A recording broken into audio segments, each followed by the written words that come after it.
ஆண்டவருடைய ஆவி என்மேல் உள்ளது, ஏனெனில் அவர் எனக்கு அருள் பொழிவு செய்துள்ளார்.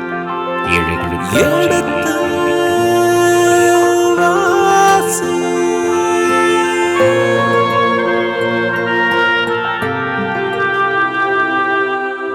எடுத்து வாசி.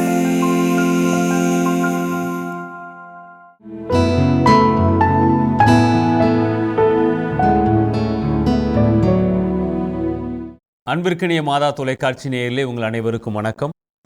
எண்ணிக்கை நூலினுடைய நேற்றைய அதிகாரத்திற்கான தெளிவான விளக்கங்களை அருள் தந்தை வழியாக கேட்டு தெரிந்து கொண்டோம். அதனுடைய தொடர்ச்சியை இன்று அருத்தந்தை வழியாக மிகவும் எளிய முறையிலே நாம் கேட்டு அறிந்து கொள்வோம். எண்ணிக்கை நூலினுடைய 31வது அதிகாரத்திற்கான தெளிவான விளக்கங்களை கொடுப்பதற்காக அருள்தந்தை அவர்கள் வந்திருக்கிறார்கள். அருள்தந்தை அவர்களை அன்புடன் வரவேற்போம். வணக்கம் தந்தையே. வணக்கம் தந்தை. எண்ணிக்கை நூலினுடைய 31வது அதிகாரத்திற்கு வந்திருக்கிறோம்.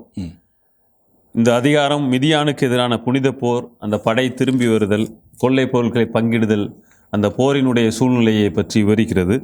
ஏற்கனவே நீங்கள் இரண்டாம் கணக்கெடுப்பு பற்றி பேசுகிற பொழுது மிதியானுக்கு எதிரான ஒரு போர் இருக்கும் என்பதை ஏற்கனவே சொல்லி இருக்கிறீர்கள். அந்த இடத்திற்கு இப்பொழுது வந்திருக்கிறோம் என்று நினைக்கிறேன். இதை எப்படி புரிந்து கொள்வது, எப்படி நாம் பொருளுள்ள விதத்திலே நம்முடைய வாழ்விலே ஒப்பிட்டு பார்ப்பது என்பதை சொன்னால் நலமாக இருக்கும்.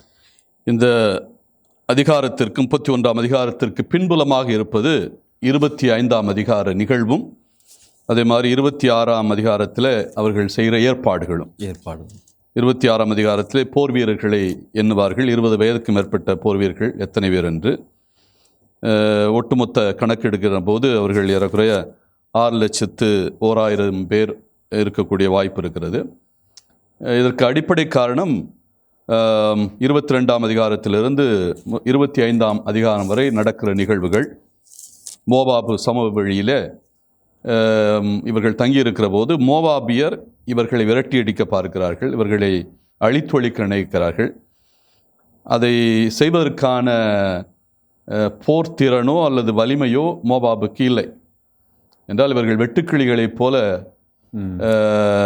இருக்கிறார்கள், அந்த அளவுக்கு அதிகமாக. அப்படி என்றால் ஒரே வழி போலி இறைவாக்கினருடைய சாபத்தின் வழியாக இவர்களை பழி வாங்குவது. அப்படிப்பட்ட இறைவாக்கினரை தேடுகிறார்கள். இறுதியில் பிழையாம் அல்லது பாலாம் இவர்களுக்கு கை கொடுக்கிறான்.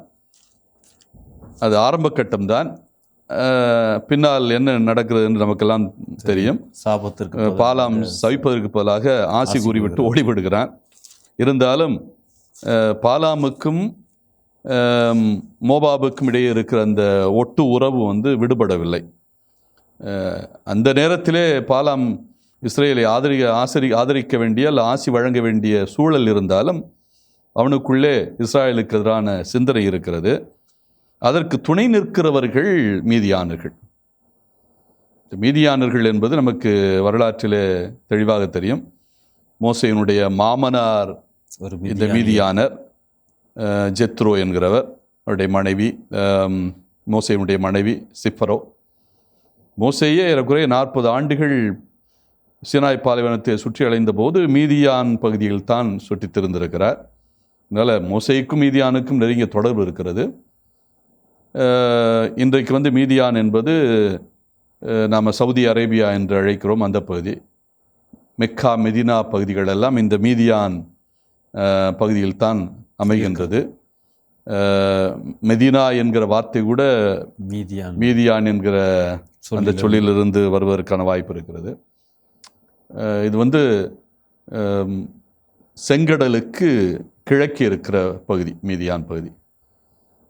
யோர்தான் நாடு இருக்கிறது. இந்த யோர்தான் நாட்டுக்கு தெற்கே எல்லையாக இருப்பதுதான் மீதியான். யோர்தான் நாடு இன்றைக்கு 3 பகுதிகளை, பழைய காலத்து 3 பகுதிகளை கொண்டு இருக்கிறது. ஏதோம், மோபாபு, அம்மோன், இந்த 3 பகுதிகளை பெரும்பாலும் உள்ளடக்கி இருக்கிறது. அதே போல் அமோரியர்களுடைய பகுதிகளையும் உள்ளடக்கி இருக்கிறது. அமோரியர்கள் என்கிறவர்கள் வடக்கே இருக்கிறார்கள்.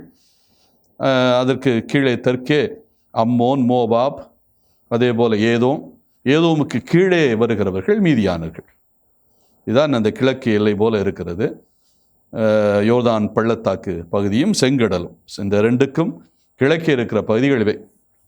அப்போ மீதியான் என்பது ஏதோமுக்கும் மோவாபுக்கும் தெற்கே இருக்கிற பகுதியாக அமைகிறது. சீனாய் பாலைவனத்திலும் கொஞ்சம் பகுதி இது உள்ளடங்கும். சீனாய் பாலைவனத்தினுடைய கிழக்கு பகுதி மீதியான் பகுதியை எல்லையாக கொண்டிருக்கிறது. அதனால் இந்த இஸ்ராயல் மக்கள் மீதியானோரோடு நெருங்கிய தொடர்பில் இருந்திருக்கிறார்கள் மோசேயினுடைய மாமனார் வழியாக. ஆனால் இவர்கள் எப்படி இந்த மோவாபினுடைய வலையில் சிக்கினார்கள் என்பது ஒரு கேள்விக்குறிதான். இன்னொன்றையும் நாம் சிந்தித்து பார்க்கலாம். மீதியான் என்பது தெற்கே இருந்தாலும் மீதியானருடைய தொடர்பு மோவாபினுடைய எல்லை வரை இருக்கிறது. அப்படி என்றால் மீதியானில் இருக்கிற அத்தனை பேரும் என்று சொல்லிவிட முடியாது. நிச்சயமாக மோவாபினுடைய எல்கையை ஒட்டி இருக்கிறவர்களுக்கு இந்த பயம் இருக்கலாம், இஸ்ராயல் மக்களை பற்றிய பயம் இருக்கலாம். அதனால தான் மோவாபியோரோடு இணைந்து கொள்கிறார்கள். மோவாபை அழித்து விட்டால் அடுத்து நம்முடைய நாடுதான் என்கிற அந்த பய உணர்வு இருந்திருக்க வேண்டும். அதனால்தான் இவர்கள் மோவாபோடு சேர்ந்து கொள்கிறார்கள் இஸ்ராயலுக்கு எதிராக. அத்தோடு இந்த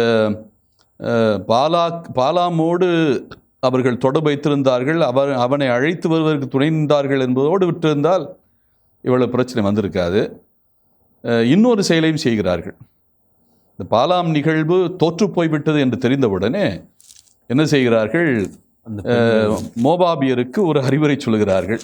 இவர்களை வீழ்த்த வேண்டும் என்றால் ஒரே வழி பிரதெய்வ வழிபாடு. பிரதெய்வ வழிபாடுக்கு இஸ்ராயல் மக்களை வெகு எளிதாக கவிழ்த்து விடலாம். என்றால் இஸ்ராயல் மக்களுடைய வழிபாடு ஒரு மொனோட்டனஸ், அதாவது ஒரு இயக்கமில்லாத ஒரு வழிபாடு என்று கூட சொல்லலாம்.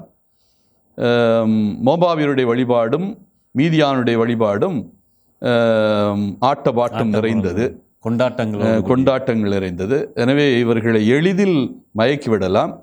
அப்படி மயக்குவதற்கு உங்களுடைய பெண்களை பயன்படுத்துங்கள் என்று இவர்கள் தூண்டிவிடுகிறார்கள். அதுதான் ஒரு முக்கியமான காரணம். பெண்கள் வழியாக நீங்கள் இவர்களை உங்கள் பாகால் போயர் வழிபாட்டுக்கு இழுத்து விடுங்கள் என்று அது கைகூடுகிறது. அதுதான் 25ஆம் அதிகாரத்தில் நடப்பது. என்னாகமம் எண்ணிக்கை நூல் 25. இவர்கள் அதுக்கு பலியான உடனே 24,000 பேர் மாள வேண்டிய ஒரு சூழல் கொள்ளை நோயால். அது மட்டுமல்ல, இந்த மீதியானியருடைய ஒரு பெண் இஸ்ராயேல் இனத்தைச் சேர்ந்த ஒருவரை தன்வயப்படுத்துகின்ற ஒரு நிகழ்வும் இந்த 25ஆம் அதிகாரத்தில் சுட்டிக்காட்டப்படுகிறது. அதற்காக அவரை கொலை செய்கின்ற நிகழ்வும் நடக்கிறது. இந்த சூழலில்தான் மோசே 25ஆம் அதிகாரத்தில் ஒரு கடுமையான ஒரு கட்டளையை கொடுக்கிறார் என்று தான் சொல்ல வேண்டும்.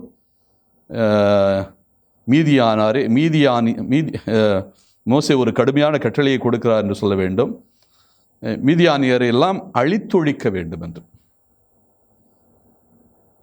அந்த ஒரு சூழலில் தான் இந்த அதிகாரத்துக்கு நாம் வருகிறோம். 31ஆம் அதிகாரம். இந்த 31ஆம் அதிகாரம் மீதியானுக்கு எதிரான புனித போர். மீதியானுக்கு எதிரான போர் இப்போ ஆரம்பிக்கிறது. ஆனால் இது நீதித்தலைவர்களுடைய புத்தகத்திலும் இதே போல ஒரு போர் இருக்கும். கிதியோன் என்கிற நீதித்தலைவருடைய வாழ்க்கையை நாம் வாசித்தால் 6, 7, 8 அதிகாரங்களில் மீதியானர்கள் எப்படி இஸ்ராயல் மக்களை தன்வயப்படுத்தினார்கள், அவர்களை வாழ்க்கையளிக்கப்பட்ட நாடு இவர்கள் கிடைத்தவுடனே அங்கு தங்குகின்ற போது மீண்டும் அடிமையாக்கினார்கள். அதற்கு யாவையால் அழைக்கப்படுகிறவராக கீதியோன் இருக்கிறார். கீதியோன் எப்படி மீதியானரை வீழ்த்துகிறார் என்கிற அந்த செய்தி 6, 7, 8 அதிகாரங்களில் சொல்லப்பட்டு இருக்கிறது. எனவே மீதியானருக்கும் இஸ்ராயல் மக்களுக்கும் அந்த போர் என்பது வழக்கமாக நடக்கிற ஒன்று தான். இப்பொழுது அந்த முதல் போர் ஆரம்பிக்கிறது என்று தான் சொல்ல வேண்டும். இதுவரை மோசேயினுடைய மாமனார் வழியாக அவர்களுக்குள்ளே ஒரு நெருக்கமான உறவு இருந்தது. இப்போ மோபாபியர் வழியாக அந்த உறவிலே விரிசல். அதற்கு மோபாபியர் பழிவாங்கப்பட வேண்டும் என்ற ஒரு நிலை ஏற்படுகிறது. அந்த நிலையில்தான் இந்த 31ஆம் அதிகாரம் முழுமையும் நாம் பார்க்கிறோம். 31ஆம் அதிகாரத்தை நாம் 6 பகுதிகளாக பிரிக்கலாம். முன்னுரை 31ஆம் அதிகாரம் 1-2. 2வது பகுதி மீதியானுக்கு எதிராக போர், 3ஆம் வசனத்திலிருந்து 12ஆம் வசனம் 31ஆம் அதிகாரம். 3வது படையெடுத்து விட்டு திரும்புதல், வெற்றி கொண்டு விட்டு திரும்புதல், 31ஆம் அதிகாரம் 13-20. 4வது பகுதி போர் வீரர்களும் கொள்ளை பொருட்களும் தூய்மைப்படுத்தப்படல், அது ஒரு சிறப்பு பகுதியாக இங்கே இருக்கிறது. 31ஆம் அதிகாரம் 21-24. 5வது பகுதி கொள்ளை பொருட்கள் பங்கிடப்படல், 31ஆம் அதிகாரம் 25-47 முடிய. 6ஆம் பகுதி இஸ்ரேல் மக்களுக்கு நினைவு சின்னம், 48-54. ஆக இப்படி 6 பகுதிகளாக நாம் பிரித்து இந்த அதிகாரத்தை புரிந்து கொள்ளலாம், பிரித்து பார்த்து புரிந்து கொள்ளலாம். இப்போ முன்னுரை பகுதிக்கு வருவோம். 31ஆம் அதிகாரம் 1-2. அண்மை காலங்களில் இஸ்ராயல் மக்களுக்கு போரிலே வெற்றி, இவர்களுடைய முதல் போர் தோல்வியிலே ஆரம்பிக்கிறது. தோல்விதான் வெற்றியினுடைய படிகள் என்று சொல்வார்கள். அந்த தோல்வி வெற்றியினுடைய படிக்கட்டு என்று யார் உணரவில்லையோ அவர்களுக்கு தோல்விதான் மிஞ்சும். தோல்விதான் வெற்றிக்கு படிக்கட்டு என்று யார் எண்ணுகிறார்களோ அவர்களால் வெற்றியை சுவைக்க முடியும். அந்த அடிப்படையில் தான் இவர்களுடைய முதல் போர் என்னாகமம் எண்ணிக்கை நூல் 14ஆம் அதிகாரம் 39-45 வரை விளக்கி கூறப்படுகிறது. அதுதான் அவர்களுடைய வாழ்க்கையில் அவர்களுடைய பயணப்பாதையில் ஒரு திசை திருப்பம். என்றால் மோசே கூட மத்திய மலைப்பாதையில் தான் செல்வதற்கு முடிவெடுத்தார். ஆரம்பத்தில் என்ன கடினமாக இருந்தாலும் கடல் மட்டத்திலிருந்து 200 அடி உயரமாக அந்த பகுதிகளில் இருந்தால் கூட நாம் சென்று பார்க்கலாம் என்கிற எண்ணம் அவருக்கு இருந்திருக்க வேண்டும். அதனால தான் காடேஷ் பர்னா வர போகிறார். காடேஷ் பர்னா என்பது ஏறக்குறைய சீனாய் மலையினுடைய வடக்கு எல்லையை போல இருக்கிறது. அதை தாண்டினால் வாக்களிக்கப்பட்ட நாட்டினுடைய தளத்தை அவர்கள் தொட்டுவிட முடியும். அதைத் தொடர்ந்து ஆராத் இருக்கிறது, அமலக்கேயர்களுடைய பகுதிகள் இருக்கிறது, ஹெப்ரோன் இருக்கிறது, பேர்ஷபா என்று வரிசையாக பேர்ஷபா, ஆராத், அதே போல் ஹெப்ரோன், இதெல்லாம் பக்கத்தில் இருக்கிற பகுதிகள். அது வாக்களிக்கப்பட்ட நாட்டினுடைய பகுதிகள். அதனுடைய கிழக்கே சாக்கடல் இருக்கிறது. அதனால் தூரம் அதிகம் இல்லை, வெகு அருகிலே வந்து விட்டார்கள் என்று தான் சொல்ல வேண்டும். காடேஷ் பர்னா வந்து விட்டால் அவர்கள் நெருங்கி விட்டார்கள் என்று தான் சொல்ல வேண்டும். ஆனால் அந்த நேரத்தில் தான் உளவாளிகளை அனுப்புகிறார் 13ஆம் அதிகாரத்தில். அப்படி அனுப்புகிற போது நமக்கு தெரியும், உளவாளிகள் வந்தவர்கள் 12 பேரில் 2 பேர் மாற்று கருத்து சொல்லுகிறார்கள். மீதம் 10 பேர் ஒன்று சேர்ந்து வாக்களிக்கப்பட்ட நாட்டுக்குள் உடனே நுழைவதற்கான ஒரு தடையை சொல்லுகிறார்கள். அந்த நிலையில்தான் யாவே வந்து இவர்களை தண்டிக்கிறார். இவர்கள் அத்தனை பேருக்கும் தண்டனையாக, நீங்கள் வாக்களிக்கப்பட்ட நாட்டுக்குள்ளே போக முடியாது, அத்தனை பேரும் மாழ்வீர்கள் என்கிற ஒரு வாக்குறுதியும் அங்கே கொடுக்கிறார். அதில் தப்பித்தவர்கள் இந்த 2 பேர் தான். நமக்கு தெரியும், யோசுவாவும் காலேப். யோசுவா வந்து எப்ராயிம் இனத்தைச் சேர்ந்தவர், காலேப் வந்து யூதா இனத்தைச் சேர்ந்தவர். இந்த 2 பேர் மட்டும்தான் தப்புகிறார்கள். இந்த தண்டனை பெற்றவுடனே மக்கள் எல்லாம் அழுது புலம்புகிறார்கள். உடனே அவர்களுக்கு என்ன நினைப்பு என்றால், உடனே நாம் வாக்களிக்கப்பட்ட நாட்டுக்குள் நுழைந்து விடுவோம் என்று புறப்பட்டு விடுகிறார்கள். மோசே தடுக்கிறார். செல்லாதீர்கள், யாவே வந்து நம்மை அனுமதிக்கவில்லை, நீங்கள் செல்ல வேண்டாம் என்று சொன்னாலும் இவர்கள் அவருடைய சொல்லுக்கு பணியவில்லை. அவர்கள் தொடர்ந்து ஆராத்தை நோக்கி புறப்படுகிறார்கள். அங்குதான் அவர்களுக்கு புதைகுழியே ஆரம்பிக்கிறது. அந்த ஆராத்தை நோக்கி புறப்படுகிற போது ஆராத்து மன்னன், கனானிய மன்னன், அதே போல் அமலக்கேயர்கள், இந்த 2 பேர் என்ன பண்ணுறாங்க, நம்முடைய பகுதிக்கு இஸ்ராயல் மக்கள் வருகிறார்கள் என்று சொல்லி இவர்களை எதிர்த்து வருகிறான். இவர்களை ஓர்மலை வரை விரட்டி அடித்து பல பேரை கொலை செய்கிறான். அது அவர்களுக்கு மிகப்பெரிய அடி. ஓர்மலை என்றால் ஏறக்குறைய அவர்கள் ஏதோமுடைய எல்கைக்கு விரட்டி அடிக்கப்படுகிறார். அது அவர்களுக்கு மிகப்பெரிய அடியாக மட்டுமல்ல, ஒரு வீழ்ச்சியாக அமைந்தது. முதல் போரே தோல்வியில் தொடங்குகிறது. அதன் பிறகு நமக்கு தெரியும் 21ஆம் அதிகாரத்தில் வரிசையாக அவர்கள் ஒவ்வொருவராக வெற்றி கொள்கிறார்கள். மீண்டும் அதே ஆராத்து மன்னனை கனானேயர்கள் வெற்றி கொள்கிறார்கள். அதன் பிறகு சீகோன் ஓகு மன்னர்கள் அமோரியர்களை எப்படி வென்றார்கள் என்று நமக்கு தெரியும் 21ஆம் அதிகாரத்தில். இப்பொழுது மீதியான் ஆக கனானிய மன்னன் ஆராத் மன்னனை 21ஆம் அதிகாரத்தில் தொடக்கத்தில் வென்றார்கள். அதன் பிறகு அதே அதிகாரத்தினுடைய பின்பகுதியிலே சீகோன் ஓகு மன்னர்களை எமோரிய மன்னர்களை யோர்தானுக்கு அக்கறை பகுதி டிரான்ஸ் ஜோர்டன் பகுதிகள் அந்த சாக்கடலுடைய வடக்கு பகுதி அல்லது அமோனியர்களுடைய வடக்கு பகுதி என்று கூட சொல்லலாம், அந்த பகுதியை வெற்றி கொள்கிறார்கள். இப்பொழுது மீதியானியர்களை வெல்லுவதற்கு இவர்கள் துணிந்து விட்டார்கள். இதில் தப்பிக்கிறவர்கள் ஏதோமும் மோவாவும் மட்டும்தான், அம்மோனியர்களும். இந்த 3 பேரையும் இவர்கள் தொடவில்லை. இவர்கள் நாட்டுக்குள் தான் வர விரும்புகிறார். இவர்களை வீழ்த்த வேண்டும் என்பது இவர்களுடைய நோக்கம் அல்ல. அதுக்கு அடிப்படை காரணம் இந்த 3 இவர்களுடைய சகோதரர்கள், ஒன்றுவிட்ட சகோதரர்கள், அந்த வழிமுறையில் வருகிறவர்கள். அதனால இவர்களை விட்டு வைக்க வேண்டிய ஒரு சூழல் அமைந்திருக்கலாம். இப்போ இந்த போர் இப்படி மீதியானரை எதிர்த்து போர் என்கிற சூழ்நிலையில் மீதியானர் யார் என்கிற கேள்வி நமக்கு முக்கியம். நீங்கள் தொடக்க நூல் 25ஆம் அதிகாரம் 1 முதல் 2 வாசித்தீர்கள் என்றால் அதற்கு விடை கிடைக்கும். ஆபிரகாம் கெச்சூரா என்ற பெயருடைய வேறொரு பெண்ணை மணந்து கொண்டார். கெச்சூரா அதாவது நமக்கு தெரியும் சாரா இறந்து விடுகிறார். ஆபிரகாம் இன்னொருவரை மனம் முடிக்கிறார். இந்த கெட்டூரா பெற்றெடுத்த பிள்ளைகள் யார் என்றால் ஒரு 6 பிள்ளைகள் வரிசைப்படுத்தப்படும். அந்த பிள்ளைகளை வாசியுங்கள்.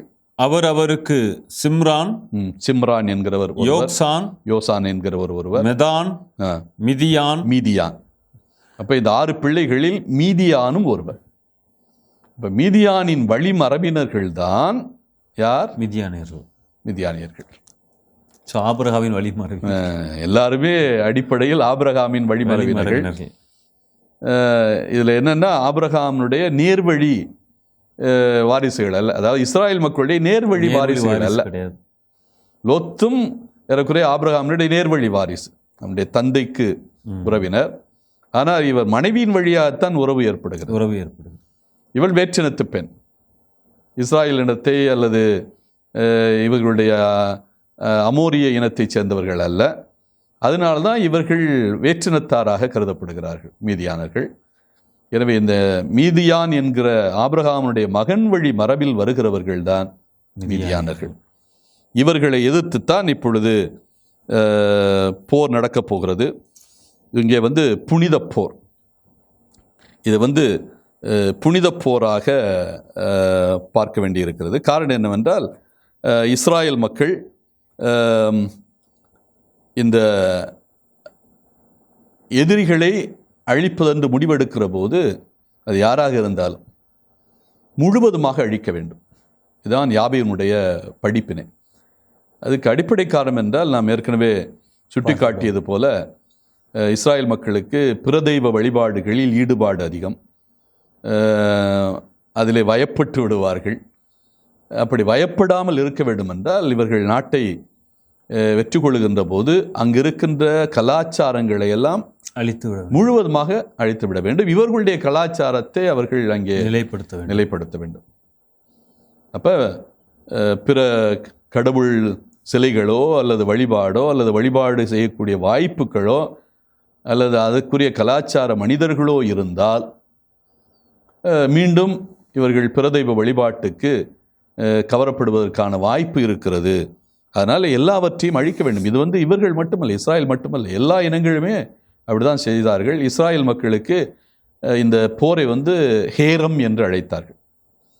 ஹேரம் என்றால் முழுவதுமாக அழிப்பது, அதில் எதையுமே விட்டு வைக்கக்கூடாது. ஹேரம் என்கிற அந்த சொல்லுக்கு ஆங்கிலத்தில் சென்சர் என்று கூட சொல்லலாம். சென்சர் என்றால் முழுவதுமாக இஸ்ராயல் சமூகத்திலிருந்து எல்லாவற்றையும் விலக்கி வைக்க வேண்டும், ஒட்டுமொத்தமாக விலக்கி வைக்க வேண்டும். அதை சமுதாயத்தோடு இணைக்கக்கூடாது. எல்லாவற்றையும் யாவேக்கு அர்ப்பணிக்க வேண்டும். அர்ப்பணித்தல் என்றால் இனிமேல் இது யாருக்கும் சொந்தமல்ல, யாவேக்கு சொந்தம். அப்படி யாவேக்கு சொந்தமானது யாவையினுடைய நம்பிக்கைக்கும் யாவையினுடைய வாழ்வுக்கும் எதது ஊறு விளைவிக்கக்கூடியதாக இருக்கிறதோ அத்தனையும் அழிப்பது. அதுதான் ஹேரம், HEREM என்று ஆங்கிலத்தில் சொல்கிறார்கள். ஹேரம் எபிரேய சொல்லில். எனவே முழுவதுமாக அதை அழிப்பது, எதிரியினுடைய கலாச்சாரத்தை வேரோடு அழித்தெடுப்பது. அதைத்தான் இங்கே இந்த ஹேரம் என்கிற வார்த்தை குறிக்கிறது. இப்படிப்பட்ட ஒரு சூழலில் தான் இவர்கள் மீதியானர்களை சந்திக்கப் போகிறார்கள். அப்படி என்றால் இங்கே மீதியானருக்கு எதிரான புனித போர் தொடங்குகிறது. அதைத்தான் இந்த முன்னுரை பகுதி விளக்கி சொல்கிறது. 31ஆம் அதிகாரம் 1-2 வாசியுங்கள். ஆண்டவர் மோசேயிடம், இஸ்ரேல் மக்களை முன்னிட்டு மிதியானியரை பழிவாங்கு, அதன்பின் நீ உன் மக்களுடன் சேர்க்கப்படுவாய் என்றார். அதன்பின் நீர் உன் மக்களோடு சேர்க்கப்படுவாய். ஆக மீதியானருக்கான போர் இப்பொழுது மோசே வாயின் வழியாக வந்துவிட்டது. இவர்கள் போருக்கு புறப்பட வேண்டும். இப்பொழுது 2வது பகுதியை பார்ப்போம். மீதியானுக்கு எதிரான போர் 31ஆம் அதிகாரத்தில் 3 முதல் 12 வசனங்கள். இதில் மீதியானுக்கு எதிரான இந்த புனித போர் நடப்பதை விளக்கமாக நாம் பார்க்கிறோம். 3வது வசனம் வாசியுங்கள். மோசே மக்களிடம் கூறியது, ஆண்டவருக்காக மிதியானியரை பழிவாங்குமாறு அவர்களுக்கு எதிராக செல்லும்படி உங்களிலிருந்து ஆட்களை போருக்கு ஆயத்தப்படுத்துங்க. இப்பொழுது போருக்கான தயாரிப்புகள் ஆரம்பித்து விட்டன. ஒவ்வொரு குலத்திலும் எத்தனை பேர் என்கிற எண்ணிக்கை இப்பொழுது சொல்லப்படுகிறது. இஸ்ரேல் குலங்கள் ஒவ்வொன்றிலிருந்தும் 1000 பேரை போருக்கு அனுப்ப வேண்டும். ஆக 1000 பேர், ஒரு குலத்திற்கு 1000 பேர். அப்படி என்றால் 12000 பேர். 12000 பேர். 12000 பேர் என்பது இந்த குலத்தில் இருக்கிற எல்லா எண்ணிக்கையும் அல்ல.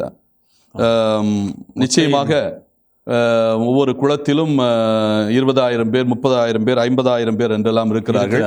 போரிடுவதற்கு வாய்ப்புள்ளவர்கள் அல்லது போரிடுவதற்கு கணக்கிடப்பட்டவர்கள். ஒட்டுமொத்தமாக பார்க்கிற போது 6,01,730 பேர் இருக்கிறார்கள். அப்படி என்றால் 12,000 பேர் என்பது கடலிலே பெருங்காயத்தை கரைப்பது போல அதிகமான எண்ணிக்கை கிடையாது, சிறிய எண்ணிக்கை தான். எனவே இந்த 12,000 பேர் மீதியானியர்களை வீழ்த்துவதற்கு அவ்வளவு பேர் அவசியமில்லை என்கிற ஒரு கணிப்பு. அதில் இவர்கள் மீதியானியர்கள் போரிலே வலிமை இல்லாதவர்கள் என்பதைத்தான் இது சுட்டி காட்டுகிறது. இவர்களை எளிதில் வீழ்த்தி விடலாம் என்கிற நம்பிக்கை இஸ்ராயலுக்கு இருப்பதை, அது மட்டுமல்ல இந்த போரை நடத்துவது இஸ்ராயல் மக்கள் அல்ல, இது புனித போர். இந்த ஹேரம் என்கிற வார்த்தை வழியாக நாம் ஏற்கனவே சுட்டி காட்டினோம். முழுவதுமாக அழிக்கப்பட வேண்டும். அந்த அழிக்கிறவர் யாவே என்கிற எண்ணம் இவர்களுக்கு இருக்கிறது. எனவே 1000 பேர் ஒரு இனத்திலிருந்து, ஒரு குலத்திலிருந்து தேர்ந்தெடுக்கப்படுகிறார்கள். 5ஆம் வசனம். அப்படியே இஸ்ரேலின் பல்லாயிரத்தவர்களிலிருந்து குலம் ஒன்றுக்கு 1000 வீதம் 12,000 பேர் போரிடுவதற்கு தயார் நிலையில் அனுப்பப்பட்டனர். 12,000 பேர், 12,000 பேர் இங்கே தயாராக இருக்கிறார்கள். மீதியானுக்கு இவர்கள் புறப்பட வேண்டும். 6ஆம் வசனத்தில் இந்த போருக்கு இவர்களோடு கூட யாரை அனுப்ப மோசே முடிவெடுக்கிறார் என்றால் பினகாசு, எலெயாசாருடைய மகன். அப்படி என்றால் ஒரு குருவே தலைமையேற்று நடத்தி செல்கிறார், குருவினுடைய மகனே தலைமையேற்று நடத்தி செல்கிறார். எலெயாசாருக்கு பிறகு குருவாக வர வேண்டியவர் பினகாஸ். பினகாசை தலைமையேற்று நடத்துகிறார் என்றால் அதுதான் இந்த போரினுடைய புனிதத்தன்மை. யாரோ ஒருவர், ஒரு தளபதியோ அல்லது ஒரு முன்னணி போர் வீரரோ இந்த போரை வழி நடத்தவில்லை. இந்த போரை வழி நடத்துகிறவர் ஒரு குரு. அந்த அடிப்படையில் தான் இங்கே நாம் இந்த போரினுடைய தன்மையை பார்க்கிறோம். அது மட்டுமல்ல, இந்த பினகாசு போகிற போது அவர் எதை கொண்டு போகிறார்? அவர் எடுத்து செல்வது திருத்தல துணைக்கலங்களையும் போர் எக்காலங்களையும் கையில் எடுத்து செல்கிறார். அவர் தான் முன்னிலையில் இருந்து நடத்துகிறார். அந்த போரை அவர் நடத்துகிற போது அவர் கையில் என்ன இருக்குன்னா, எலெயாசாரின் மகனுடைய பினகாசினுடைய கையில் வந்து வாள் கிடையாது, திருத்தல துணை கலன்கள். திருத்தல துணை கலன்கள் என்றால் அதில் முக்கியமான அதை வந்து நம்ம என்னாகமத்தில் எண்ணிக்கை நூலிலும் படிக்கிறோம். பின்னால் இஸ்ராயல் மக்கள் வரலாற்றில் நீதித்தலைவர்களுடைய புத்தகத்தில் நாம் வாசிக்கிறோம். நீதித்தலைவர்களுடைய புத்தகத்தில் குறிப்பாக இத்திரோனுடைய காலத்தை ஒட்டி நீதித்தலைவராக இருந்த அந்த காலத்தை ஒட்டி வரலாம். அதன் பிறகு நீதித்தலைவருடைய கடைசி அதிகாரங்களில் 13, 20, 22, 23 அதிகாரங்களில் ஒரு முக்கியமான குறிப்பு வரும். அந்த எப்படி தான் இனத்திற்கு அவர்களுடைய நாடு கைமாறுகிறது. அதாவது தான் இனத்தவர் வந்து சிமியோனுக்கு தங்கியிருந்த பகுதியில் இருந்தார்கள். அதாவது நேகே பாலைவன பகுதியிலே தங்கியிருந்தார்கள். காசா என்று அழைக்கப்படுகிற அந்த மத்திய தரைக்கடல் துறைமுகத்துக்கு அருகிலே, பிலிஸ்தியர்களுடைய நாட்டுக்கு அருகிலே அவர்கள் இருந்தார்கள். அதுதான் அவர்களுக்கு கொடுக்கப்பட்ட இடம், சிறிய பகுதி. ஆனால் பிற்காலத்தில் அதை விட்டு அவர்கள் வடக்கு நோக்கி செல்ல வேண்டியிருந்தது. ஹெர்மோன் மலை அடிவாரத்தில் ஒரு இடத்தை அவர்கள் மாற்று இடமாக பெற வேண்டிய சூழல் வந்தது. அப்படி அவர்கள் அந்த இடத்தை பெறுவதற்கு முன்னால் இஸ்ராயல் மக்களுடைய ஏற்கனவே அவர்கள் வாக்களிக்கப்பட்ட நாட்டை அடைந்த இனத்தின் வழியாக செல்கிறார்கள். அப்படி செல்கின்ற போது அவர்கள் எப்ராயிமுடைய இனத்தினுடைய நகரங்களுக்கு வருகின்ற போது ஒரு வீட்டுக்குள் நுழைகிறார்கள். அந்த வீட்டிலே மீகா என்கிறவர் வாழ்கிறார். அவர் வந்து ஏபோத் என்கிற ஒன்றை வைத்திருக்கிறார். இந்த ஏபோத் என்றால் குருக்கள் வழக்கமாக தங்களுடைய மார்பில் அணைகின்ற துணி.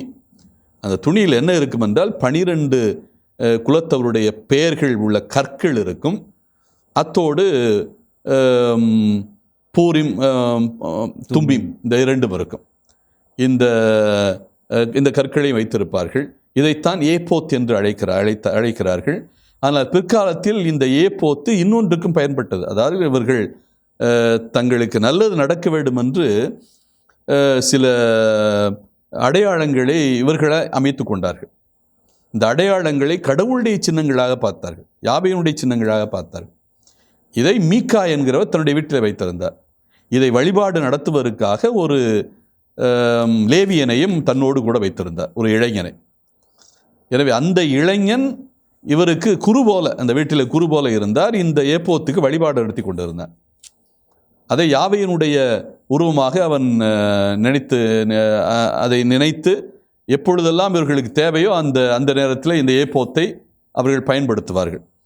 எனவே ஏபோத்தி என்பது குருக்களுடைய ஆடைகளில் இருக்கிற அந்த மார்பு கவசத்தில் இருக்கிற பட்டையை மட்டுமல்ல, அல்லது துணியை மட்டும் குறிக்கவில்லை. அதில் இருக்கிற 12 குலத்தினுடைய பெயர்கள் அடங்கிய கற்களை மட்டும் குறிக்கவில்லை. மாறாக பிற்காலத்தில் அது வேற்றுரு கொள்கிறது. அது அவர்கள் கையிலே பாதுகாப்புக்காக பயன்படுத்துகின்ற துணைக்கர கலன்களை சுட்டி காட்டுகிறது. அப்படி என்றால் காலம் மாற மாற, கலாச்சாரங்கள் மாற மாற, யாவை பற்றிய சிந்தனைகளும் மாறுவதைத்தான் இது சுட்டி காட்டுகின்றது.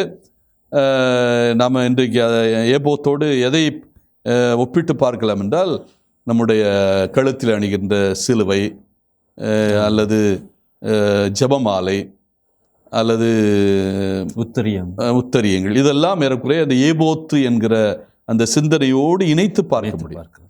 அதாவது இவையெல்லாம் அன்னை மரியாளையோ அல்லது இயேசுவையோ அவருடைய பாடுகளையோ அல்லது இறைவனோடு தொடர்புடைய சிந்தனைகளையோ நமக்கு வரவழைப்பதற்கான ஒரு அடையாளங்கள். இதைத்தான் நாம் இப்போ இந்த எலெயாசாருடைய மகன் பினகாசி எடுத்து செல்கிற அந்த திருத்தல துணை கலன்களோடு ஒப்பிட்டு பார்க்கலாம். இதெல்லாம் இட்ஸ் a sacred object, புனித பொருட்கள். இந்த புனித பொருட்கள் எதை சுட்டி காட்டுகின்றன? அவர்கள் யாவேயுடைய பிரசன்னத்தை. யாவே நம்மோடு கூட இருக்கிறார், நம்மை வழி நடத்து. இந்த போரில் நான் போரிடவில்லை அல்லது போரை வழி நடத்துவது நான் அல்ல, யாவே கூட வருகிறார். இப்போ எக்காலம் என்பது போருக்கு அழைக்கின்ற ஒரு அழைப்பு ஒலிப்பான். அதைத்தான் எக்காலம் என்று சொல்லுகிறார்கள். நற்செய்தி அறிவிப்பதற்கு அல்லது நோன்புக்கு அழைப்பு விடுப்பதற்கு, மக்களுக்கு அழைப்பு விடுக்கின்ற ஒரு ஒலிப்பான். எனவே இந்த எக்காலத்தையும் கூட அழைத்து செல்கிறார். அப்படி என்றால் எக்காலம் என்பதும் யாவையினுடைய ஒரு அழைப்பு குரலாக இருக்கிறது. அந்த எக்காலத்தை ஊதுகின்ற போது அந்த ஊதுகின்றவர் ஊதவில்லை, யாவையே அழைப்பு விடுகிறார். எனவே இவர்கள் எடுத்து செல்கின்ற பொருட்கள் எல்லாம் இந்த புனித போருக்கான அடையாளங்களாக அமைகின்றன. அதற்கு உறுதுணையாக இருப்பது தான் பிரகாசனுடைய தொடர் பயணமும், அவர் தொடர்ந்து செல்வதும், அவர் கையில் எடுத்து செல்கின்ற அந்த திருத்தல துணைக்களங்களும் எக்காலங்களும். 7வது வசனம், ஆண்டவர் மோசேக்கு கட்டளையிட்டபடி அவர் மிதியானுக்கு எதிராக போரிட்டு ஆண்கள் அனைவரையும் வெட்டி வீழ்த்தினார். ஆண்கள் அத்தனை பேரையும் வெட்டி வீழ்த்துகிறார்கள். ஆண்கள் என்றால் முழுமையாக, குழந்தைகள் தவிர்த்து பெண்கள் தவிர்த்து அத்தனை பேரையும் இவர்கள் அழிக்கிறார்கள். அதனால தான் இதை ஹேரம் என்று சொல்லுகிறோம்.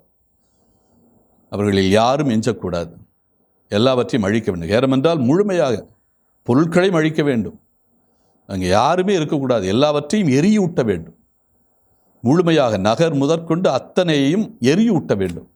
அதில் எஞ்சக்கூடியது எதுவுமே இருக்கக்கூடாது. பின்னால் இவர்கள் வாக்களிக்கப்பட்ட நாட்டுக்குள் நுழைகின்ற போது யோசுவா புத்தகத்தில் எரிக்கோவை வெல்லுகிறார்கள் 6ஆம் அதிகாரத்தில். அதன் பிறகு இவர்கள் இன்னொரு நகரை பிடிக்க வேண்டும். எரிக்கோவை தாண்டி மேற்காக இருப்பது ஆய் என்கிற ஊர். ஆனால் ஆய் என்கிற ஊரில் போரிடுகிற போது இவர்கள் தோல்வி அடைகிறார்கள். தோல்வி அடைகின்ற போது யோசுவா எல்லாரையும் அழைத்து, இப்போ வீரர்களெல்லாம் அழைத்து அவர்களோடு பேசுகின்ற போது காரணம் என்ன என்று வாதிக்கிற போது அங்கு கண்டுபிடிக்கப்படுவது என்ன என்றால் அதில் இருக்கிற பொருட்களை ஒரு சிலர் கவர்ந்து கொள்கிறார்கள். ஆக்கான் செய்த பாவம். அப்படி கவர்ந்து கொள்வதனால இந்த ஹேரம் என்கிற அந்த சொல் மரபுப்படி இவர்கள் போர் நடத்தாமல் அதில் சிலவற்றை தங்களுக்காக தன்னலத்தோடு எடுத்துக்கொள்வதனால போரிலே வீழ்ச்சி அடைகிறார். மீண்டும் அதற்கான மன்னிப்பு பெற்ற பிறகுதான் மீண்டுமாக ஆய் மீது போரிடுகிறார்கள், வெற்றி கொள்கிறார்கள். அதனால் இந்த ஹேரம் என்பது இஸ்ராயல் மக்களுடைய அந்த போர் முறை தந்திரத்திலே மிக முக்கியமானது. எல்லாவற்றையும் அழித்தொழிக்கின்ற போது அங்கே யாவையினுடைய நாமம் மட்டும்தான், பெயர் மட்டும்தான் விளங்கும். பிற தெய்வ வழிபாடுகள் முற்றிலுமாக ஒழிக்கப்படும். எனவே ஆண்கள் முழுவதும் அழிக்கப்படுகிறார்கள். அதைத் தொடர்ந்து 8ஆம் வசனம், இவ்வாறு வெட்டி வீழ்த்தப்பட்டவர்களை தவிர மிதியான் மன்னர்களையும் அவர்கள் கொன்றனர். மிதியானை 5 மன்னர்கள் அந்த காலத்தில் குறுநில மன்னர்கள் போல இருந்திருக்கிறார்கள். அந்த 5 மன்னர்கள் அல்லது அரசர்கள் யார் என்றால் ஏலி, ரக்கேம், ஜூர், கோர், ரபா. இந்த சூர் யார் என்றால் 25ஆம் அதிகாரத்தை நீங்கள் புரட்டி பார்த்தால் தெரியும். 25ஆம் அதிகாரத்திலே கடைசி பகுதியில் இந்த 2வது நிகழ்வாக இஸ்ராயல் மக்கள் எல்லாம் சந்திப்பு கூடாரத்தில் நின்று கொண்டிருப்பார்கள் வாயிலில்.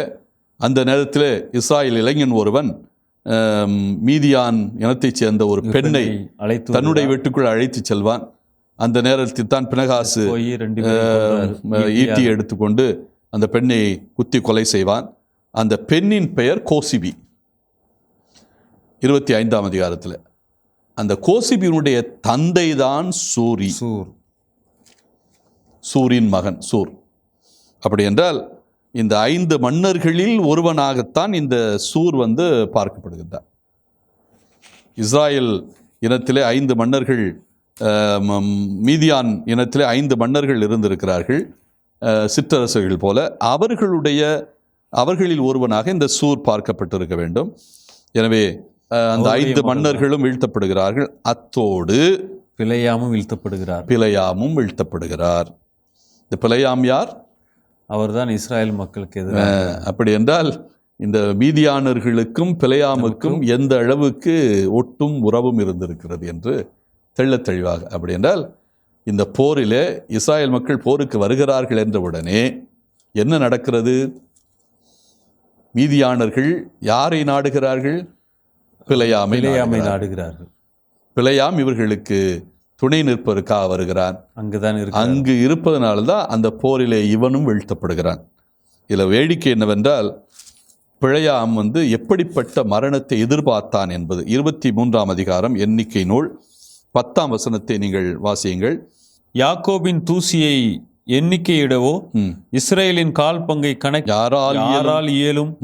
நான் நேர்மையாளர் இறப்பை அடைவேனாக, என் முடிவும் அவர் போன்று இருப்பதாக. ஆக இவனுக்கு நேர்மையாளனுடைய இறப்பு கிடைத்ததா இவனுடைய எண்ணப்படி அல்லது விருப்பப்படி இவன் மீண்டும் இஸ்ராயல் மக்களை அழிக்க வேண்டும் என்கிற தீய எண்ணம் கொண்டதால், தீய எண்ணம் இவனை ஆட்கொண்டதால் அவனுடைய வாழ்வு அழிந்து போனது. தீயவை தீய பயத்தலால் தீயவை தீயினும் அஞ்சப்படும். வள்ளுவன் சொல்லுவான், தீயவை தீய பயத்தலால் தீயவை தீயினும் அஞ்சப்படும். தீயவை என்பது தீமையை மட்டும்தான் அது விளைவிக்க முடியும். தீமையினால் நன்மையை விளைவிக்கவே முடியாது. அப்படி என்றால் இங்கே இருக்கிற பாலாம் என்கிறவன் தீமையினுடைய ஒட்டு மொத்தம், தீமையினுடைய தீமையினுடைய பிம்பம். எனவே தான் அவன் தீமையைத்தான், அவன் யாவே பக்கம் வருவதற்கு யாவே அவனை இழுத்தால் கூட அவன் மீண்டும் எங்குதான் போகிறான்? தீமையின் பக்கம். தன்னுடைய எண்ண பிரகாரம் அந்த தீமையை நோக்கித்தான் போகிறான், தீமையை நாடித்தான் போகிறான். எனவே தீயவை தீய பயத்தலால் தீயவை தீயினும் அஞ்சப்படும். எனவே அதை தீயை விட, தீ என்பது கொடியது, தீக்கு முன்னால் எதையும் நாம் பெற முடியாது. தீ என்பது எல்லாவற்றையுமே அழித்து விடும். அதில் கொஞ்சம் கூட எஞ்சாது. தண்ணீரில் கூட ஏதாவது கொஞ்சம் எஞ்சுவதற்கு வாய்ப்பு இருக்கிறது. ஆனால் தீயில் எஞ்சுவதற்கு வாய்ப்பே இல்லை. தீயவை தீய பயத்தலால் தீயவை தீயினும் அஞ்சப்படும் என்று வள்ளுவன் அழகாய் சொல்கிறான். அதே போல இந்த பிழையாமும் அப்படித்தான். அவனுடைய இறப்பு கூட ஒரு நேர்மையாளன் இறப்பாக அமைய வேண்டும் என்கிற அவருடைய கனவு கூட அங்கே கைகூடவில்லை. அதுதான் இங்கே நடக்கிறது. 9ஆம் வசனம், இஸ்ரேல் மக்கள் மிதியானின் பெண்களையும் அவர்களின் குழந்தைகளையும் சிறைப்பிடித்தனர். இது வழக்கமாக நடப்பது. இது எதற்காக என்றால் 2 காரியங்களுக்காக இருக்கலாம். ஒன்று, இவர்களுக்கு அடிமைகள் வேண்டும். தங்களுடைய இனத்தைச் சேர்ந்தவர்களே அடிமைகளாக்குவது முறையல்ல. எனவே எந்த இனமாக இருந்தாலும் சரி, அது குறிப்பாக எகிப்தியர்கள் போருக்கு சென்றால் போரிலே தங்களுக்கு தேவையான அடிமைகளை எல்லாம் அவர்கள் அழைத்து கொண்டு வருவார்கள். மற்றவர்களை கொலை செய்வார்கள். வேலைகளுக்கு தேவையான அடிமைகள். அப்படித்தான் எகிப்து நாடே அடிமைகள் நிறைந்த நாடாக மாறியது. ரோமியர்களுடைய காலத்திலும் கிரேக்கருடைய காலத்திலும் இது தொடர்ந்தது. கிரேக்கர்களும் ரோமியர்களும் இதே போல தான் அடிமை வியாபாரமே களைகட்டி இருந்தது. கிரேக்கருடைய ஆட்சி காலத்திலும் ரோமியருடைய ஆட்சி காலத்திலும் இதற்காகவே இவர்கள் துறைமுகங்களை பயன்படுத்தினார்கள். எங்கெல்லாம் போரிடுகிறார்களோ அங்கிருந்தெல்லாம் இவர்கள் போர் கைதிகளை கொண்டு வந்து துறைமுகங்களிலே விலை பேசி விற்பார்கள். நிலச்சுவாந்தர்கள் என்று அழைக்கப்படுகிற உடைமையாளர்கள் எல்லாரும், பணக்காரர்கள் எல்லாரும் தங்களுடைய வீட்டு வேலைகளுக்காக, தங்களுடைய குடும்பத்து வேலைகளுக்காக இப்படி அழைத்து வரப்பட்ட போர்க்கைதிகள் அல்லது அடிமைகளை எல்லாம் விலைக்கு வாங்கி அவர்களை தங்களுடைய வீடுகளுக்கு வேலைக்கு பயன்படுத்துவார்கள். அதனால தான் கொரிந்து நகரத்தை எல்லாம் அடிமைகளுடைய நகரம் என்று கூறுவார்கள். அந்த அளவுக்கு அடிமைகளுடைய ஆதிக்கம் அங்கே இருந்தது. அடிமைகள் நிறைந்திருந்தார்கள். சின்ன ஆசியா பகுதி முழுவதும், இன்றைக்கு துருக்கி என்று அழைக்கப்படுகிற சின்ன ஆசியா பகுதி முழுவதும் அடிமைகள் நிறைந்திருந்த பகுதியாக இருந்தது. பல்வேறு இடங்களிலிருந்து அடிமைகளை இங்கு அழைத்து இங்கே குடியமர்த்தி இருந்தார்கள். எல்லா வீடுகளிலும் அடிமைகள் நிறைந்திருந்தார்கள். இந்த அளவுக்கு என்றால் ஒவ்வொரு வீட்டினுடைய அடிமைக்கும் அந்த வீட்டு தலைவனுடைய பெயர் முதுகிலே குத்தப்பட்டிருக்கும், பச்சை குத்தப்பட்டிருக்கும். அதை அழிக்கவே முடியாது. அந்த அளவுக்கு அடிமை வியாபாரம் களைகட்டி இருந்தது கிரேக்க ரோமை பேரரசுகள். அதாவது அலெக்சாந்தருடைய காலம் தொட்டு 333 ஏறக்குறைய 325 வரை என்று கிறிஸ்து பிறந்த பிறகு 325 600 ஆண்டுகள் என்பதுதான் கிரேக்க ரோமானிய ஆட்சி என்று சொல்வார்கள். இதை இரண்டையும் இணைத்தே பேசுவார்கள் வரலாற்றில். கிரேக்க ஆட்சி முன்னாலே வந்தது, ரோமை ஆட்சி பின்னாலே வந்தது.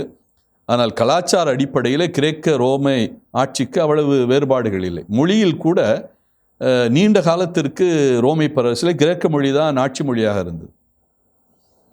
ஏறக்குறைய 200 ஆண்டுகள், கிறிஸ்து பிறந்து 200 ஆண்டுகளுக்கு பிறகுதான் லத்தீன் மொழியினுடைய ஆதிக்கம் வருகிறது.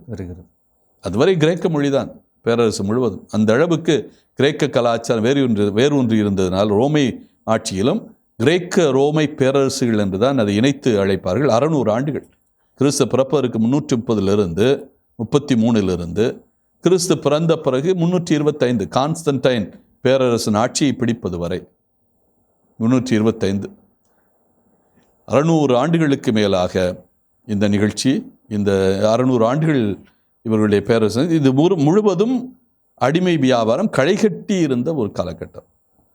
அசீரியர்களும் பபிலோனியர்களும் இதற்கு சளைத்தவர்கள் அல்ல. அவர்களும் அடிமைகளாக இந்த மக்களை எல்லாம் அவர்களுடைய நாட்டுக்கு அழைத்து சென்றார்கள். அதனால் இந்த போர் வழக்கமாக நடக்கிற போது அதில் இருக்கிற மக்களை எல்லாம் கைதிகளாக கொண்டு வந்து அடிமைகளாக நடத்துவதற்கு ஒரு வாய்ப்பு. அந்த அடிப்படையில் தான் பெண்களையும் குழந்தைகளையும் சிறை பிடித்தனர். அவருடன் அவர்களில் கால்நடைகள், மந்தைகள் அனைத்தையும், அவர்களின் உடைமைகள் அனைத்தையும் கொள்ளை பொருளாக கவர்ந்து கொண்டனர். கொள்ளை பொருளாக. அப்படி என்றால் இவர்கள் இந்த ஹேரம் என்கிற சொல்லை முழுமையாக இந்த புனித போரில் பயன்படுத்தவில்லை. அல்லது இந்த ஹேரம் என்கிற சொல் வழக்கு இவர்களை பொறுத்த மட்டில் இந்த காலச்சூழலில் முழுமையாக அழிப்பது அல்ல. யார் யார் பாதிப்புக்கு உள்ளாக்குகிறார்களோ இவருடைய கலாச்சாரத்திற்கு, இவருடைய யாவை சிந்தனைக்கு, அவர்களை மட்டும் அழிப்பது. இப்போ ஆண்கள் இவர்கள் என்ன நினைக்கிறார்கள்? போருக்கு சென்றவர்கள் 12,000 பேர், பெண்களும் குழந்தைகளும் அல்லது விலங்குகளும் கொள்ளைப்பொருள்களும் நம்முடைய கலாச்சாரத்திற்கு ஊறு விளைவிக்க மாட்டார்கள் என்ற எண்ணத்தோடு இவர்களை அழைத்து வருகிறார்கள். ஆனால் அங்கே என்ன நடக்கிறது? இந்த கொள்ளைப் பொருள்களை எல்லாத்தையும் எங்கே கொண்டு வருகிறார்கள்? 10ஆம் வசனம். அவர்கள் குடியிருந்த இடங்களின் அனைத்து நகர்களையும் அவர்களின் அரண்கள் அனைத்தையும் தீக்கரையாக்கினர். இந்த புனித போருடைய அடையாளம் இது. நகரங்களை எல்லாம், மீதியானருடைய நகரங்கள் ஏற்கனவே பார்த்தா 5 சிற்றரசர்கள், அந்த 5 சிற்றரசர்களுடைய இடங்கள் எல்லாம் தீக்கிரையாக்கப்படுகின்றன. ஆட்களும் கால்நடைகளும் உட்பட அவர்கள் கொள்ளையடித்தவை, சூறையாடியவை அனைத்தையும் கொண்டு சென்றனர். ஆட்கள் என்றால் இங்கே பெண்களும் குழந்தைகள்.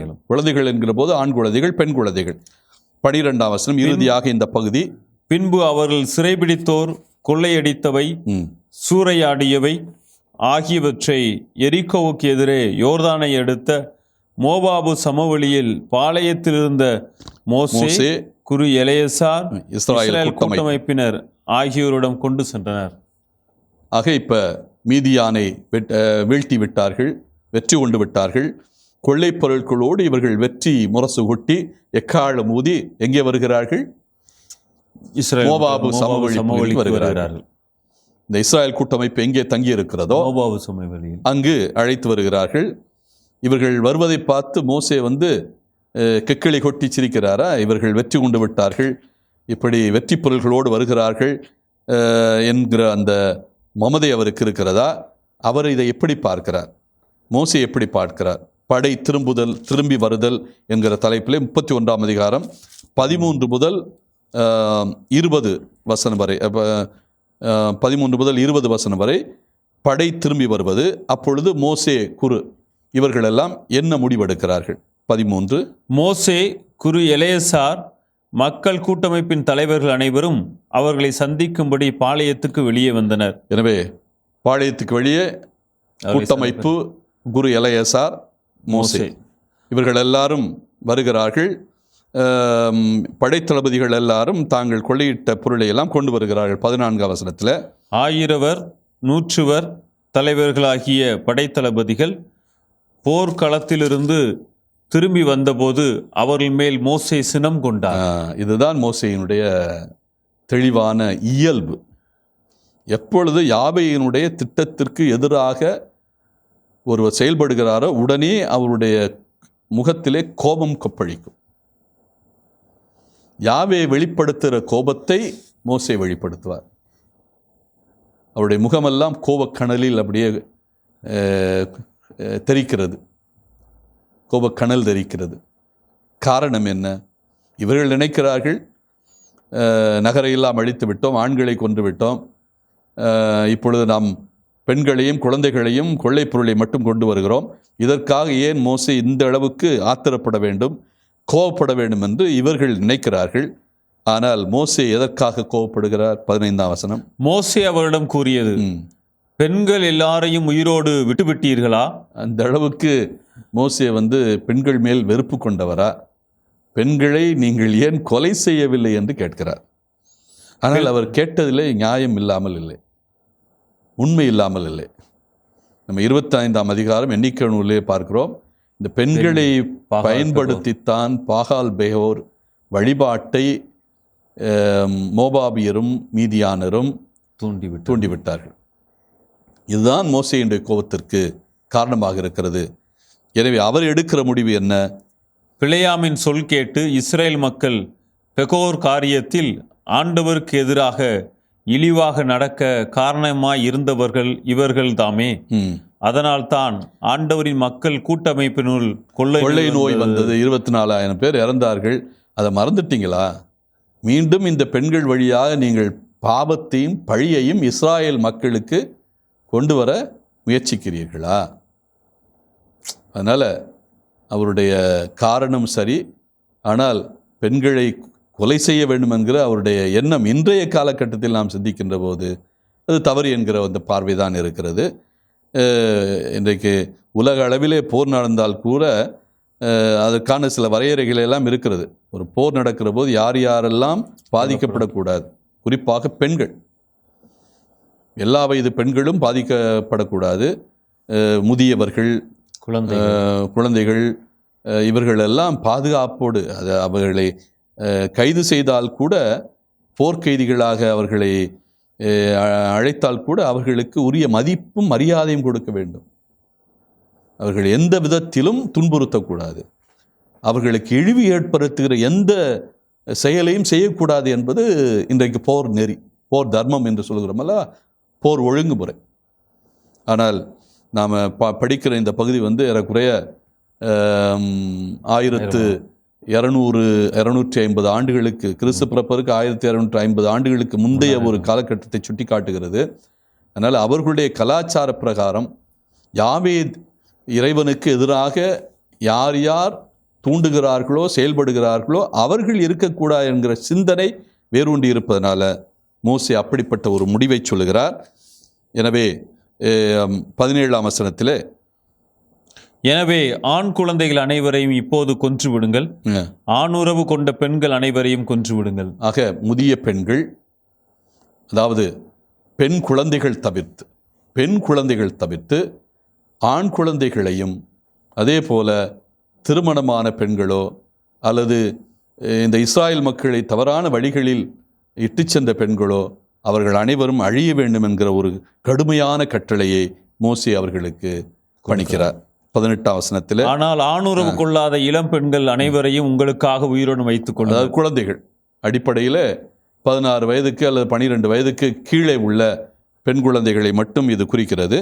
அவர்களை அடிமைகளாகவோ அல்லது பிற்காலத்தில் இவர்களுடைய இனத்தை வளர்க்கின்ற மனைவியர்களாகவோ ஆக்குவதற்கு வாய்ப்பு இருக்கலாம் என்கிற ஒரு கருத்தையும் இந்த பகுதி சுட்டி காட்டுகிறது.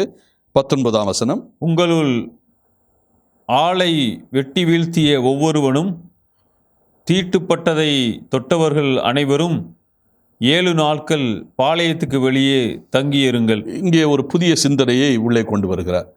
இது வழக்கமாக இந்த சிந்தனை இதுவரை போர் நடந்த சூழல்களிலே அமையவில்லை. அப்படி பார்க்கிற போது இது புதிய சிந்தனை. அதாவது போர் என்பது புனித போராக இருந்தாலும் போர் செய்கின்றவர் அல்லது போர் நடத்துகிறவர் பாவத்துக்கும் பழிக்கும் உள்ளாகிறார். நாம் பிற்காலத்தில் இதை தாவீதுனுடைய வாழ்க்கையில் பார்க்கிறோம். தாவீது ஆலயம் கட்டக்கூடாது அல்லது கோவில் கட்டக்கூடாது என்பதற்கு தடையாக இருந்த சிந்தனையே என்ன என்றால், அவன் அவனுடைய கரம் இரத்தக்கரை படிந்தது. அதனால தான் தாவீது கோவில் கட்டுவதற்கான எல்லா ஏற்பாடுகளையும் செய்துவிட்டால் கூட அவன் கோவிலை கட்டுவதற்கான பணிகளை செய்யக்கூடாது என்பது கடவுளுடைய விருப்பம். கோவில் என்பது புனித இடம், அது இரத்தக்கரை படியாத ஒருவருடைய கையினால் கட்டப்பட வேண்டும் என்பது யாவேயுடைய விருப்பம். அந்த அடிப்படையில் தான் யார் யார் போரில் ஈடுபடுகிறார்களோ அவர்களெல்லாம் கொலை செய்கிறவர்களுக்கு சமம், மனித உயிரை பறிப்பவர்களுக்கு சமம், இரத்தக்கரை கையிலே படிந்ததற்கு சமம். அப்போ யாவைக்கு முன்னால் அவர்கள் புனித போரை நடத்தினால் கூட அவர் தூய்மைப்படுத்தப்பட வேண்டும். அவர்கள் தீட்டுப்பட்டவர். அவர்கள் சமுதாயத்திலே ஒதுங்கி இருக்கக்கூடியவர்கள். அதாவது சமூகம் இவர்களை மாவீரர்கள் என்று அழைக்கலாம், புனித போரை நடத்தியவர்கள் என்று அழைக்கலாம். ஆனால் அடிப்படையிலே இவர்கள் பழி பாவத்தை சுமக்கிறவர்கள், ஒரு சமுதாயத்தினுடைய பழி பாவத்தை சுமக்கிறவர்கள். என்றால் மனித உயிர் என்பது மிக முக்கியமானது. அந்த உயிரை பறிக்கிற மனிதன் இறைவனுக்கு முன்னால் தண்டனை பெறக்கூடியவன். இறைவன் ஒருவனுக்குத்தான் உயிர் கொடுக்கக்கூடிய வாய்ப்பு இருக்கிறது. அப்படி உயிரை எடுத்தாலும் யார்தான் எடுக்க வேண்டும்? இறைவன் தான் எடுக்க வேண்டும். ஆனால் இறைவன் கூட உயிரை பறிக்க மாட்டான். அப்படி இருக்கிற போது மனிதன் பறிக்கலாமா? அந்த நிலையில் தான் இந்த சிந்தனையை நாம் பார்க்கணும். அதாவது விவிலியத்தில் பாருங்க, கடவுளே போற நடத்துங்கிறாரு, அவரே நீ தீட்டுப்பட்டவன் என்று சொல்கிறார். இது முரண்பாட்டு சிந்தனைகள். இது எதை சுட்டி காட்டுகிறது என்றால், போர் நடந்தது. ஆனால் போர் நடக்கின்ற போது அதுக்கு துணைக்கும் கடவுளை அழைக்கிறார்கள். அப்படி நடந்து முடிந்த பிறகு அதனால் ஏற்பட்ட விளைவுகளுக்கு, பழிபாவங்களுக்கு எங்களை தூய்மைப்படுத்தி என்று மீண்டும் இறைவனை அழைக்கிறார்கள். இதுதான் வேடிக்கை. அப்படி என்றால் இந்த முரண்பாடு சமுதாயத்தில் இருந்தது. போர் செய்தாக வேண்டும், வேறு வழி இல்லை. எதிரியை அழித்தாக வேண்டும். இப்போ எதிரியை அழிப்பது என்னுடைய பலம் அல்ல, இறைவனுடைய பலம்தான். இறைவன் துணை கொண்டுதான் நான் போருக்கு செல்ல முடியும். அவர் இல்லாவிட்டால் எனக்கு ஆற்றலே இல்லை, வலிமையே இல்லை. அவருடைய துணை கொண்டுதான் நான் எதிரியை வீழ்த்த முடியும். ஆனால் எதிரியை வீழ்த்து விட்டால் என்னுடைய கரம் கரைபடைந்திருக்கிறது, அதற்கும் அவன்தான் எனக்கு துணை நிற்க வேண்டும். ஆக இந்த இரண்டு சிந்தனைகளும் முட்டி மோதுகின்ற சூழலைத்தான் இது சுட்டி காட்டுகிறது. அதாவது மோசேயினுடைய மனதிலேயே இரண்டு விதமான போராட்டங்கள். போர் நடத்த வேண்டும், எதிரியை அழிக்க வேண்டும். மீதியானவர்கள் நிச்சயமாக நம்முடைய யாவே கலாச்சாரத்துக்கு எதிராக இருக்கிறார்கள். யாவே கலாச்சாரத்தை அழிக்க வேண்டும் என்று எல்லா நிலைகளிலும் துணை நிற்கிறார்கள். பாலாமை அழைத்து வந்தார்கள், மோபாபியருக்கு துணை நின்றார்கள். அப்போ இவர்களை நாம் ஒதுக்கி தள்ள வேண்டும். அதற்கு போர் ஒன்றுதான் வழி. ஆனால் அதே வேளையிலே போர் செய்வதனாலே தீமையும் இருக்கிறது. ஒரு இனமே அழிந்து போகிறது அல்லவா, மனித சமுதாயமே அழிந்து போகிறது அல்லவா. அதற்கு அந்த பழிபாவத்திற்கு அதற்குரிய தண்டனை வரும் அல்லவா. அப்படி என்றால் அந்த தண்டனையை, அந்த பழிபாவத்தை எப்படி தீர்ப்பது? எனவே நீ அத்தனை பேரும் என்ன செய்ய வேண்டும்? தூய்மைப்பட வேண்டும். நீ தீட்டுப்பட்டிருக்கிறாய். வீழ்த்திய ஒவ்வொருவனும் தீட்டுப்பட்டதை தொட்டவர்கள் அனைவரும் 7 நாள் பாளையத்துக்கு வெளியே தங்கியிருங்கள். உங்களையும் நீங்கள் சிறைபிடித்தவர்களையும் 3ஆம் நாளிலும் 7ஆம் நாளிலும் தூய்மைப்படுத்துங்கள். சிறைப்படுத்தியவர்களும் தீட்டுப்பட்டவர்களாக வருகிறார் என்றால் இவர்களுடைய கரங்களால் இவர்கள் அழைத்தப்பட்டு வருவதால் தீட்டுப்பட்ட கரங்களால் அவர்களும் தீட்டுப்பட்டு இருக்கிறார்கள். அவர்களையும் புனிதப்படுத்த வேண்டும். 20வது வசனம், உடைகள், தோல் பொருட்கள், வெள்ளாட்டு ரோம வேலைப்பாடுகள், மரப்பொருட்கள் அனைத்தையும் நீங்கள் தூய்மைப்படுத்த வேண்டும். எனவே இது புதிய சிந்தனை. அவர் இதுவரை செய்த போர்களிலெல்லாம் இந்த சிந்தனை வரவில்லை. நாம் ஏற்கனவே பார்த்துருக்கோம், அமலக்கியர்களோடு கனானியர்களோடு போரிட்டு இருக்கிறார்கள். அதே போல சீகோன் ஓக் மன்னர்களோடு போரிட்டு இருக்கிறார்கள். இப்பொழுது மீண்டும் ஆராத்து மன்னனோடு போரிட்டு வெற்றி கொண்டு இருக்கிறார்கள். இப்பொழுது மீதியானர்களோடு போரிடுகிற போது ஒரு புதிய சிந்தனை வருகிறது. போர் என்பது அடிப்படையில் பாவம், தீமையை விளைவிக்கிறது. அதனால் போரினால் ஒரு அமைதியை ஏற்படுத்த முடியாது. ஒரு தீமை இன்னொரு தீமையைத்தான் கொண்டு வர முடியும். அதுதான் காந்தியடிகள் அதில் தெளிவாக இருந்தார். அவர் போரிட வேண்டும், ஆயுதத்தை ஏந்த வேண்டும் என்று அவருக்கு சோதனைகளெல்லாம் வந்தபோது, அழுத்தங்கள் கொடுக்கப்பட்ட போது, குறிப்பாக சுபாஷ் சந்திர போஸ் போன்றவர்கள் எல்லாம் தனியாக இந்திய படையை ஆரம்பித்து அதற்கான முயற்சிகளை செய்து இந்தியாவிற்கு வாழை ஏந்துவதுதான் ஒரே வழி, வேறு ஆயுதங்கள் தேவையில்லை என்று காந்தியிடத்தில் சொன்னபோது காந்தியடிகள் தெளிவாக இருந்தால், என்னுடைய ஆயுதம் வாழ் கிடையாது, என்னுடைய ஆயுதம் அகிம்சை. யாருக்கும் தொந்தரவு செய்யக்கூடாது, எந்த உயிரையும் பறிக்கக்கூடாது, எந்த உயிருக்கும் இம்சை கொடுக்கக்கூடாது, துன்பம் கொடுக்கக்கூடாது, தீங்கு விளைவிக்கக்கூடாது. அதான் என்னுடைய சுதந்திர போருக்கான வாழ் அப்படின்னு சொன்னார். கத்தியின்றி இரத்தமின்றி, கத்தியும் இருக்கக்கூடாது, இரத்தமும் இருக்கக்கூடாது. இந்த ரெண்டும் இல்லாததுதான் அகிம்சை. அதுதான் அவர் பயன்படுத்திய ஆயுதம். அதே மாதிரி தான் உண்ணா நோன்பு. ஏதாவது பிரச்சனை என்றால் அவர் என்ன செய்வார்? உண்ணா நோன்புக்கு போய்விடுவார். இந்த இரண்டும் தான் அவர் தன்னுடைய சுதந்திர போராட்டத்தில் பயன்படுத்திய ஆயுதம். அப்படிப்பட்ட போரைத்தான் அவர் நடத்தினார். அகிம்சை போரை நடத்தினார், உண்ணா நோன்பு போரை நடத்தினார், அதன் வழியாக வெற்றியை தந்தார். அதனால தான் கத்தியின்றி இரத்தமின்றி யுத்தம் செய்த மகாத்மா என்று காந்தியடிகளை சொல்கிறோம். என்றால் போர் என்பது எந்த விதத்திலும் அமைதி, போரால் ஏற்படுகின்ற அமைதி நிரந்தர அமைதி கிடையாது, நிலையான அமைதி கிடையாது. அது இன்னொரு போருக்கான ஒரு ஏற்பாடு, அவ்வளவுதான். தொடரும் போரினால் ஏற்படும் அமைதி தொடர்ந்து கொண்டே இருக்கும். அதனாலதான் இதை மோசே உணர்ந்ததால் தான். அப்படின்னா மோசேயினுடைய சிந்தனைகள் ஒரு வழியில போருக்கான சூழல் இருந்தால் கூட அந்த போர் நடப்பது தவறு என்கிற சிந்தனை அவருடைய உள்ளத்திலே ஆழமாக பதிந்திருக்கிறது. கரைபடிந்த கரங்கள் கழுவப்பட வேண்டும், நீங்கள் எல்லாம் இறைவனுடைய இரக்கத்தை மீண்டும் பெற வேண்டும், இறைவனுடைய இரக்கம் உங்களை ஆட்கொள்ள வேண்டும் என்கிற அந்த சிந்தனை அவரிடத்தில் இருந்தது. அதனுடைய வெளிப்பாடுதான் நீங்கள் உங்களை இறைவனுக்கு முன்னால் தூய்மைப்படுத்திக் கொள்ளுங்கள், அதற்கான தயாரிப்பில் ஈடுபடுங்கள். நீங்கள் தொட்டதும் நீங்கள் கொண்டு வந்ததும் உங்கள் கையால் கரைபடிந்ததும் அத்தனையும் தூய்மைப்படுத்தப்பட வேண்டும், நீங்களும் தூய்மைப்படுத்தப்பட வேண்டும். உங்களிடத்தில் அந்த போருக்கான சிந்தனைகளை நீங்கள் வெளியே கொண்டு வர வேண்டும். நீங்கள் போரிலே வெற்றி கொண்டு விட்டோம் என்று கொக்கரித்தீர்கள் அல்லவா, அந்த கொக்கரிப்பெல்லாம் இப்பொழுது உங்களுடைய எண்ணத்திலிருந்து உங்களுடைய ஆன்மாவிலிருந்து வெளியேற வேண்டும். அதான் தூய்மைப்படுத்தல். தூய்மைப்படுத்தல்னா என்ன பொருள்? சும்மா வெறும் கையையும் காலையும் கழுவுதா அல்லது தலையில தண்ணியை ஊற்றுவதா? இல்லை, இதெல்லாம் அடையாள மாற்றங்கள். என்ன மாற்றங்கள்?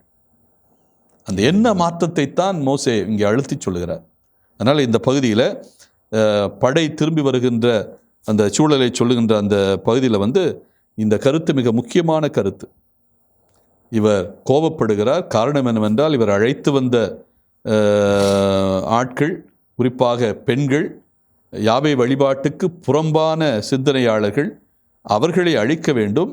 அதே சமயத்தில் இதற்கு பயன்படுத்துகின்ற ஆயுதமாகிய போர் என்பதும் தவறான சிந்தனை என்கிற இந்த இருவேறுபட்ட சிந்தனை மோசேக்குள்ளே இருக்கிறது. அதனுடைய வெளிப்பாடாகத்தான் யார் யார் போர் நடத்தினார்களோ அவர்களை எல்லாம் தூய்மைப்படுத்த வேண்டும், நீங்கள் தூய்மை சடங்கை நிறைவேற்ற வேண்டும் என்கிற ஒரு அழைப்பு இங்கே கொடுக்கப்படுகின்றது. இதுவரை 31ஆம் அதிகாரத்தில் 3 பிரிவுகளை பார்த்திருக்கிறோம். முன்னுரை 31ஆம் அதிகாரம் 1-2, மீதியானுக்கு எதிரான போர் 31ஆம் அதிகாரம் 3-12, அப்புறம் படை திரும்பி வருவது 31ஆம் அதிகாரம் 13-20.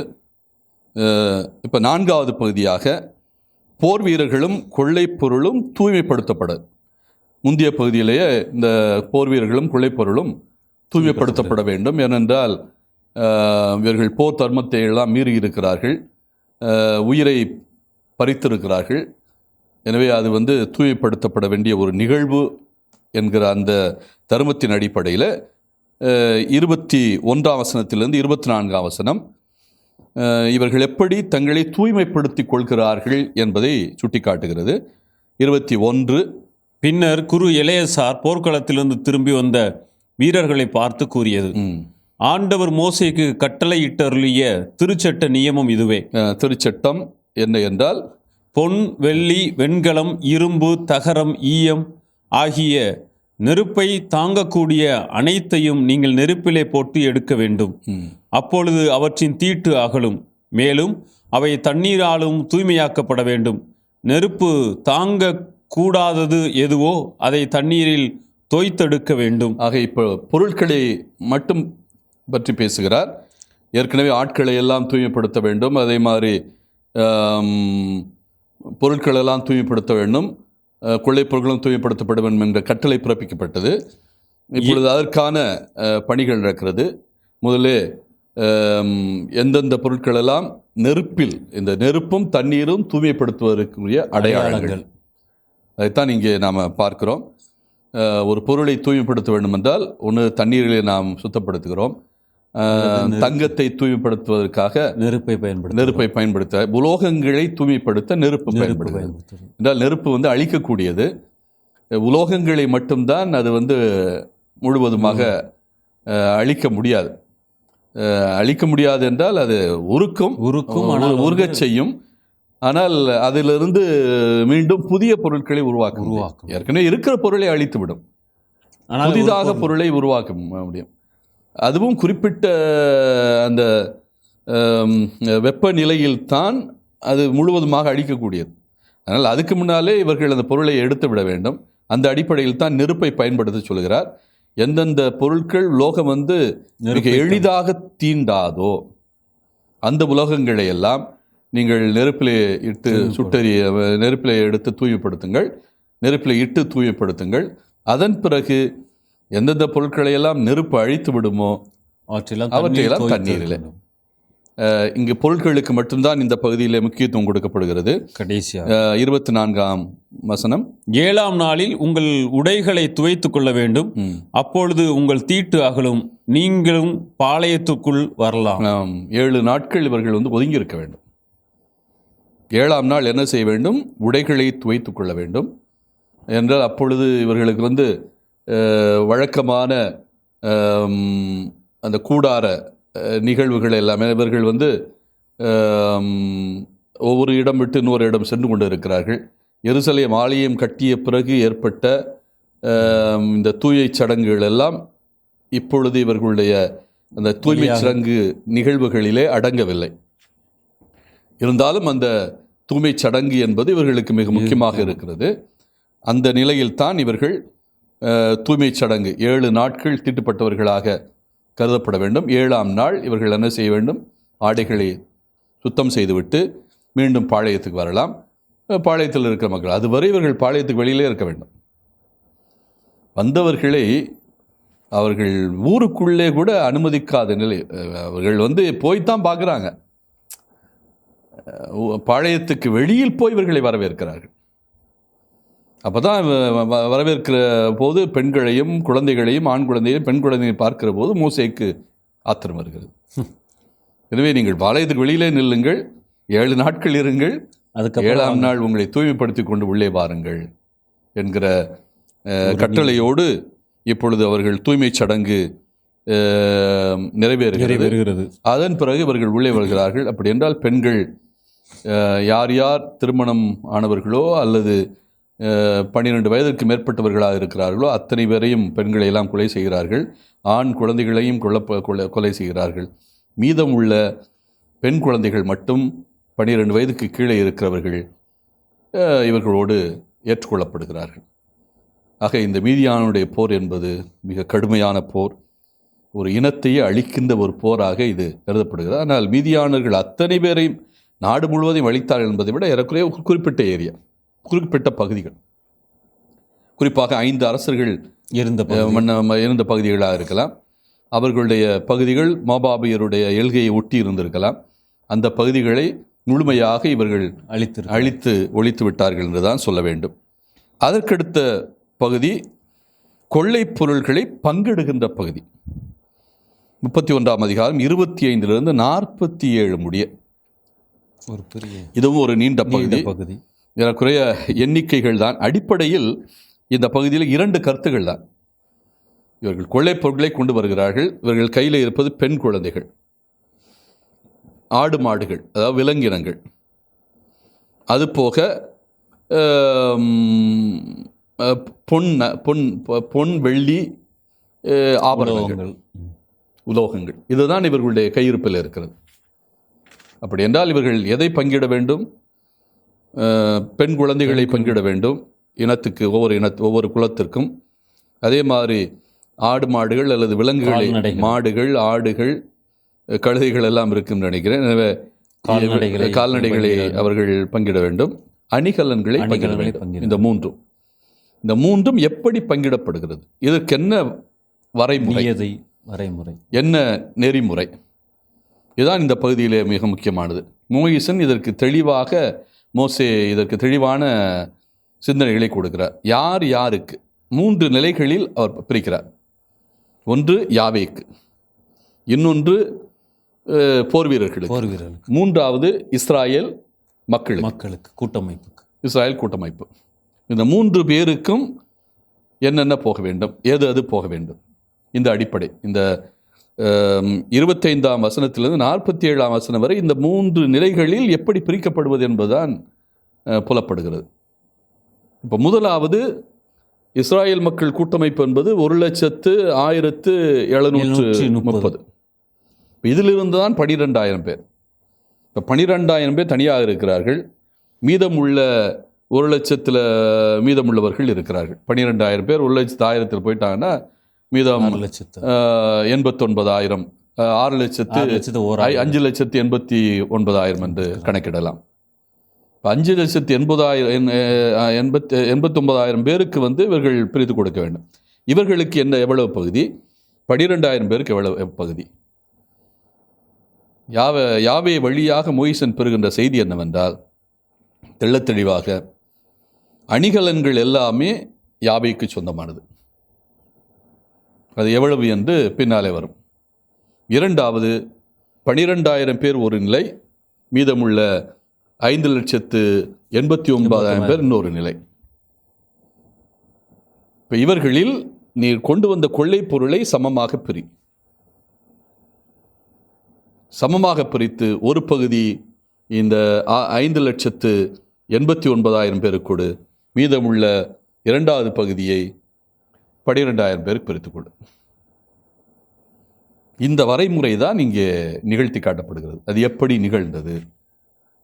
எத்தனை ஆடுகள் இருந்தது, எத்தனை மாடுகள் இருந்தது, காளை மாடுகள் இருந்தது, எத்தனை கழுதைகள் இருந்தது, எத்தனை பெண் குழந்தைகள் இருந்தது, அதில் யார் யாருக்கு எவ்வளவு பகுதி? இதில் இன்னொரு செய்தி என்னவென்றால், 12,000 பேருக்கு கொடுக்கப்படுகிற பகுதியில் இப்போ 500 பகுதி அவர்களுக்கு கிடைக்கிறது என்றால், 500 ரூபாய் கிடைக்கிறது என்று வைத்துக்கொள்வோமே. அந்த 500 ரூபாயில் 1 ரூபாய் குறுக்கு 500 ரூபாய். அப்போ உனக்கு 12,000 பேருக்கு அரை பகுதி கிடைத்தால், அந்த அரை பகுதியை 500 பங்காக போட்டு அதில் ஒரு பங்கை நீ யாருக்கு கொடுக்க வேண்டும்? குருவுக்கு கொடுக்க வேண்டும்.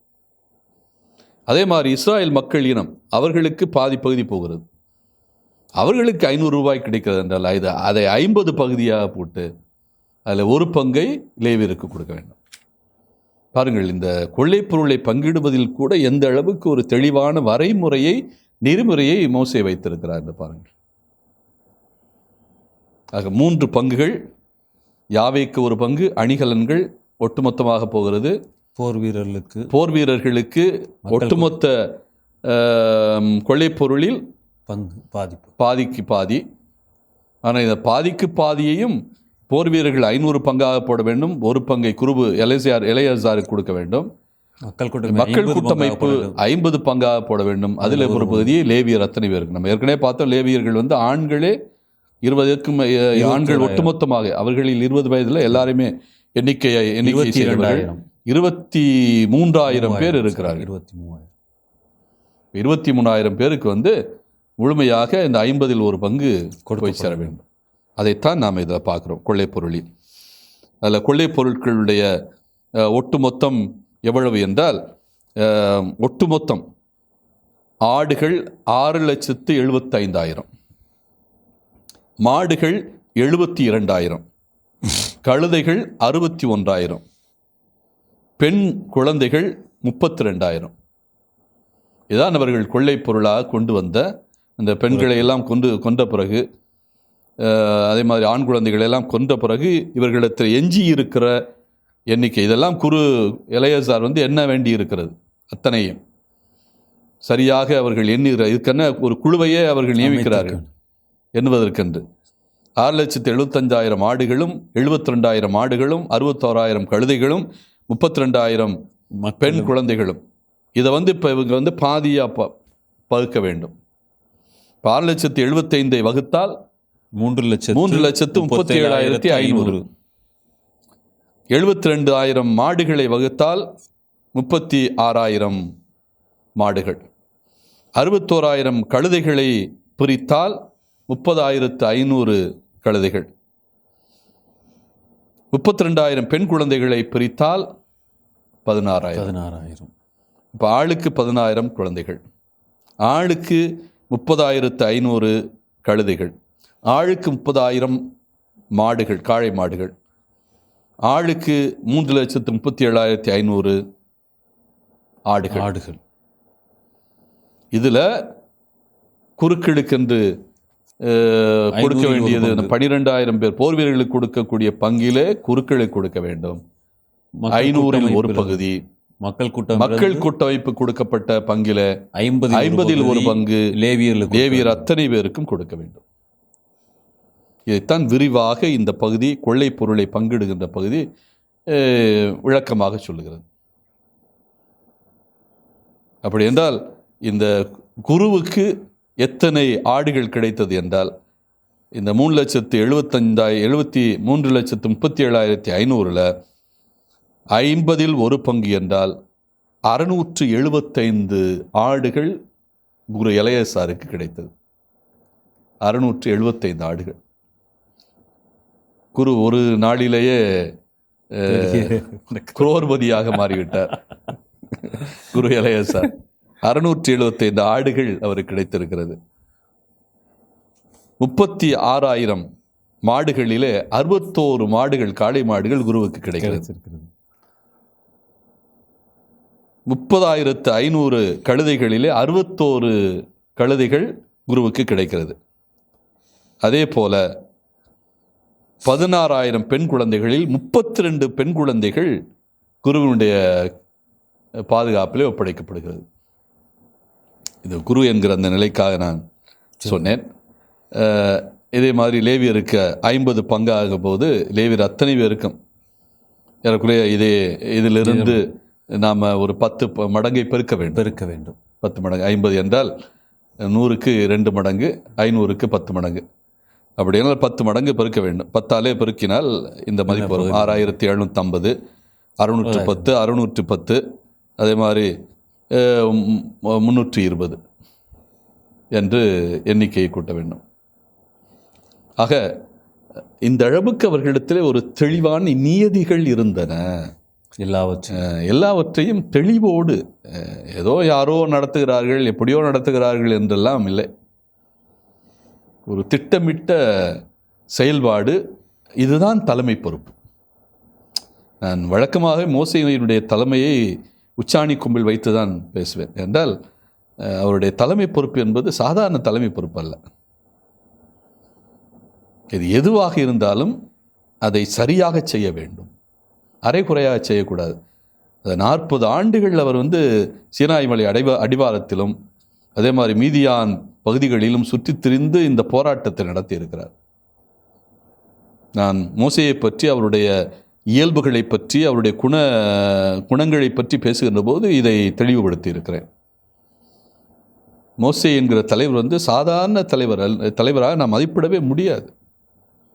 ஒரு பாலைவனத்தில் 40 ஆண்டுகள் இந்த மக்களை வழிநடத்தி செல்கிறார் என்றால், பாலைவனம் என்பது ஒன்றுமே இல்லாது. தண்ணீருக்கு கூட அவர்கள் போராட வேண்டி இருக்கும். அந்த பகுதியில் 6 லட்சம் பேரை வழிநடத்துகிறார் என்றால் அது சாதாரண நிலை அல்ல. அவரை ஏதோ ஒரு தலைவர் என்று நாம் பேச முடியாது. மாபெரும் தலைவர்களினுடைய வரிசையிலே அவர் முதன்மை இடத்தில் இருக்கிறார் என்று தான் சொல்ல வேண்டும். இது இந்த போர் பங்கு பொருளை அவர்கள் பங்கிடுவதில் தெளிவாக இருக்கிறது. எந்த அளவுக்கு திட்டத்தோடு குருவையும் மதிக்க வேண்டும், அவருக்கும் முதன்மை கொடுக்க வேண்டும். ஆனால் தனக்குன்னு ஒன்றும் இல்லை, மோசேக்கென்று எதையுமே அவர் பெறவில்லை. இதுதான் தலைவன். நீங்கள் எந்த இடத்திலாவது மோசேக்கு இதெல்லாம் ஒதுக்கப்பட்டது என்று விவிலியத்தில் வாசிக்கிறீர்களா? இல்லை. எல்லாவற்றையும் மற்றவர்களுக்குத்தான் செய்கிறார், மற்றவர்களுக்குத்தான் கொடுக்கிறார். ஆரோனுக்கு கொடுக்க வேண்டும் என்கிறார், லேவியருக்கு கொடுக்க வேண்டும் என்கிறார், மக்கள் கூட்டமைப்புக்கு கொடுக்க வேண்டும் என்கிறார். தன்னுடைய நலனை பற்றி ஒரு நேரத்திலும் ஒரு நாளிலும் அவர் சிந்தித்தது அல்ல. அப்ப அந்த தலைமைத்துவம் தான் இஸ்ராயல் மக்களை 40 ஆண்டுகள் வழி நடத்தியது. இன்றைக்கு மோவாபு சமவெளி பகுதி வரை அழைத்து வந்து அவரை இறுதியாக ஒரு முடிவும் எடுக்க வைக்கிறது. ஒரு புதிய தலைவனையும் உருவாக்க ஏற்பாடு செய்கிறது. தனக்கு பின்னால் வரப்போகின்ற தலைவனை தான் இருக்கிற காலகட்டத்தில் கைகாட்ட முடிந்தது அவரால்.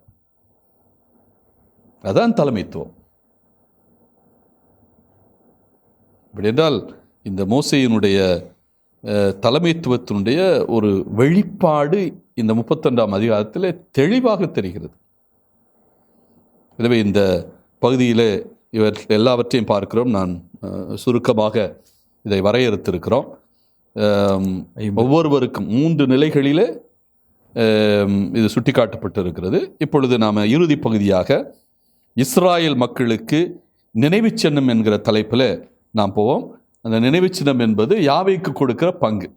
உலோகங்களை எப்படி யாவைக்கு கொடுத்தார்கள் என்கிற அந்த சிந்தனை தான் இடம்பெறுகிறது. 48ஆம் வசனத்திலிருந்து 54ஆம் வசனம் வரை, 54ஆம் வசனம் வரை, 48லிருந்து 54 வரை. தலைப்பு இஸ்ரேல் மக்களுக்கு நினைவு சின்னம்.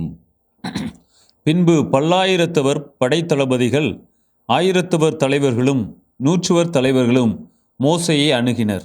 இதெல்லாம் படை தலைமைத்துவத்தினுடைய ஒரு வெளிப்பாடு. 1000க்கு ஒரு தலைவர், 100க்கு ஒரு தலைவர், அப்புறம் 10,000க்கு ஒரு, அதாவது 10,000, 10,000, 100 என்கிற அமைப்பில் இவர்கள் தலைவர்களை தேர்ந்தெடுத்திருக்கிறார்கள் படை நடத்துவதற்கு. இப்போ அவர்கள் எல்லாருமே மோசேயை அணுகிறார்கள். அவர்களிடத்தில் இப்போ என்ன பாக்கியிருக்கு? ஏற்கனவே மற்ற எல்லாவற்றையும் முடித்து விட்டார். ஆடுகள், காளை மாடுகள், கழுதைகள், பெண் குழந்தைகள், இந்த கொள்ளைப் பொருட்களை எல்லாம் அவர்கள் பிரித்து விட்டார்கள். இப்போ அவர்கள் பொறுப்பிலே எஞ்சி இருப்பது ஏற்கனவே நெருப்பிலே அல்லது தண்ணீரிலே தூய்மைப்படுத்திய பொருட்கள். அது குறிப்பாக அணிகலன்கள் இருக்கிறது. இந்த அணிகலன்களை இவர்கள் என்ன செய்ய வேண்டும்? அதுதான் இப்பொழுது இவர்களுக்கு முன்னால் இருக்கிற சிந்தனை. 49வது வசனம். அவர்கள் மோசேயிடம், உமது அடியார்களாகிய நாங்கள் எங்கள் அதிகாரத்துக்கு உட்பட்ட போர் வீரரை எண்ணிய போது ஒருவரும் குறையவில்லை. ஆக யாருக்குமே இழப்பு இல்லை. போர் வீரர்கள் இவர்கள் ஒரு போர் வீரரை கூட இந்த போரில் இழக்கவில்லை. அது முக்கியமான செய்தி. அப்படி என்றால் யாவை இவர்களோடு கூட சென்றிருக்கிறார் என்றால் ஏற்கனவே அவர்கள் திருத்துயத்தினுடைய கலன்களை, துணை கலன்களை தாங்கி சென்றிருக்கிறார்கள், எக்காலங்களை எடுத்து சென்றிருக்கிறார்கள். யாவே எந்த பழுதில்லாமல் இவர்களை திரும்ப அழைத்து வந்திருக்கிறார். அத்துடன் ஆண்டவர் முன்னிலையில் எங்களுக்கு கரை நீக்கம் செய்வதற்காக நாங்கள் ஒவ்வொருவரும் தேடி எடுத்த பொன் அணிகளான காப்பு வகைகள், கடகங்கள், முத்திரை மோதிரங்கள், காது வளையங்கள், குமிழ் மணிகள் ஆகியவற்றை ஆண்டவருக்கு நேர்ச்சியாக கொண்டு வந்துள்ளோம் என்றனர். ஆக யாவேயினுடைய பொருட்கள் இந்த அணிகலன்கள். மோசே அப்பவே சொல்லிட்டாரு, இது இந்த 3 பகுதிகளாக பிரித்து விட்டு நீ இஸ்ராயல் மக்கள் கூட்டமைப்புக்கு ஒட்டுமொத்தத்தில் அரை பகுதி, அதே மாதிரி இன்னொரு அரை பகுதி அந்த 12,000 படை வீரர்களுக்கு, மீதமுள்ள அணிகலன்களை எல்லாம் யாவேக்கு கொடுக்க வேண்டும். அந்த அணிகலன்கள் எல்லாம் என்னென்ன வகையானது?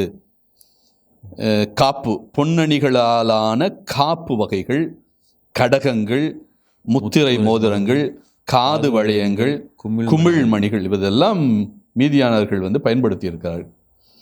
மீதியானில் எந்த அளவுக்கு இந்த அணிகலன்கள் எல்லாம் முக்கியத்துவம் பெற்றதாக இருக்கிறது, எத்தகைய அணிகலன்களை இவர்கள் பயன்படுத்தி இருக்கிறார்கள், அது தங்கமாக இருக்கலாம், அல்லது வெள்ளியாக இருக்கலாம், அல்லது தாமிரமாக இருக்கலாம்.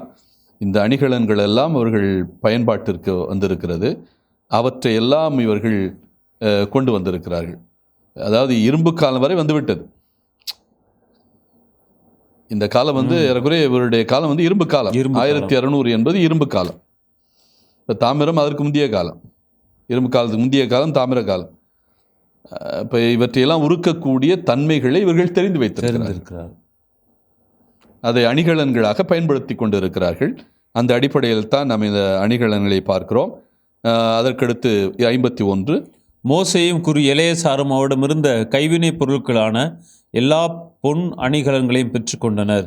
பொன்னும் இருக்கிறது, அதில் தங்க அணிகலன்களும் இருக்கிறது. எல்லாவற்றையும் எலேசார் மோசேயும் ஒன்று தலைவராக இருக்கிறார், இன்னொன்று குருவாக இருக்கிறார். எனவே யாவேக்குரிய பொருட்களை எல்லாம் இவர்கள் பெற்றுக்கொள்கிறார்கள். 52, 1000 தலைவர்கள் 100 தலைவர்களும் ஆண்டவருக்கு உயர்த்தி படைத்த பொன்னின் நிறை மொத்தம் ஏறக்குறைய 200 கிலோகிராம் பொன் அணிகலன்களை, பல்வேறு உலோகங்களாலான அணிகலன்களை இவர்கள் கவர்ந்து வந்திருக்கிறார்கள். இவையெல்லாம் இப்பொழுது யாருக்கு கொடுக்கப்பட போகிறது? யாவேக்கு. ஏற்கனவே அவர்கள் யாவேக்கு உயர்த்தி படைத்திருக்கிறார்கள்.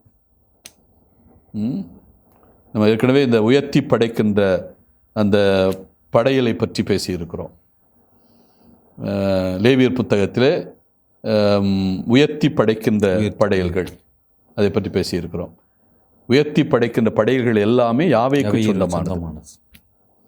அது மனிதனுக்கு சொந்தமானதல்ல. அது குரு அதை எடுக்கக்கூடாது. யாவேக்கு சொந்தம். யாவேக்கு எதை எடுக்க சொல்கிறாரோ அதை மட்டும்தான் அவர் எடுக்க வேண்டும். ஆனால் குரு அதனுடைய பதிலாளாக, யாவேயுடைய பதிலாளாக இருக்கிறார்.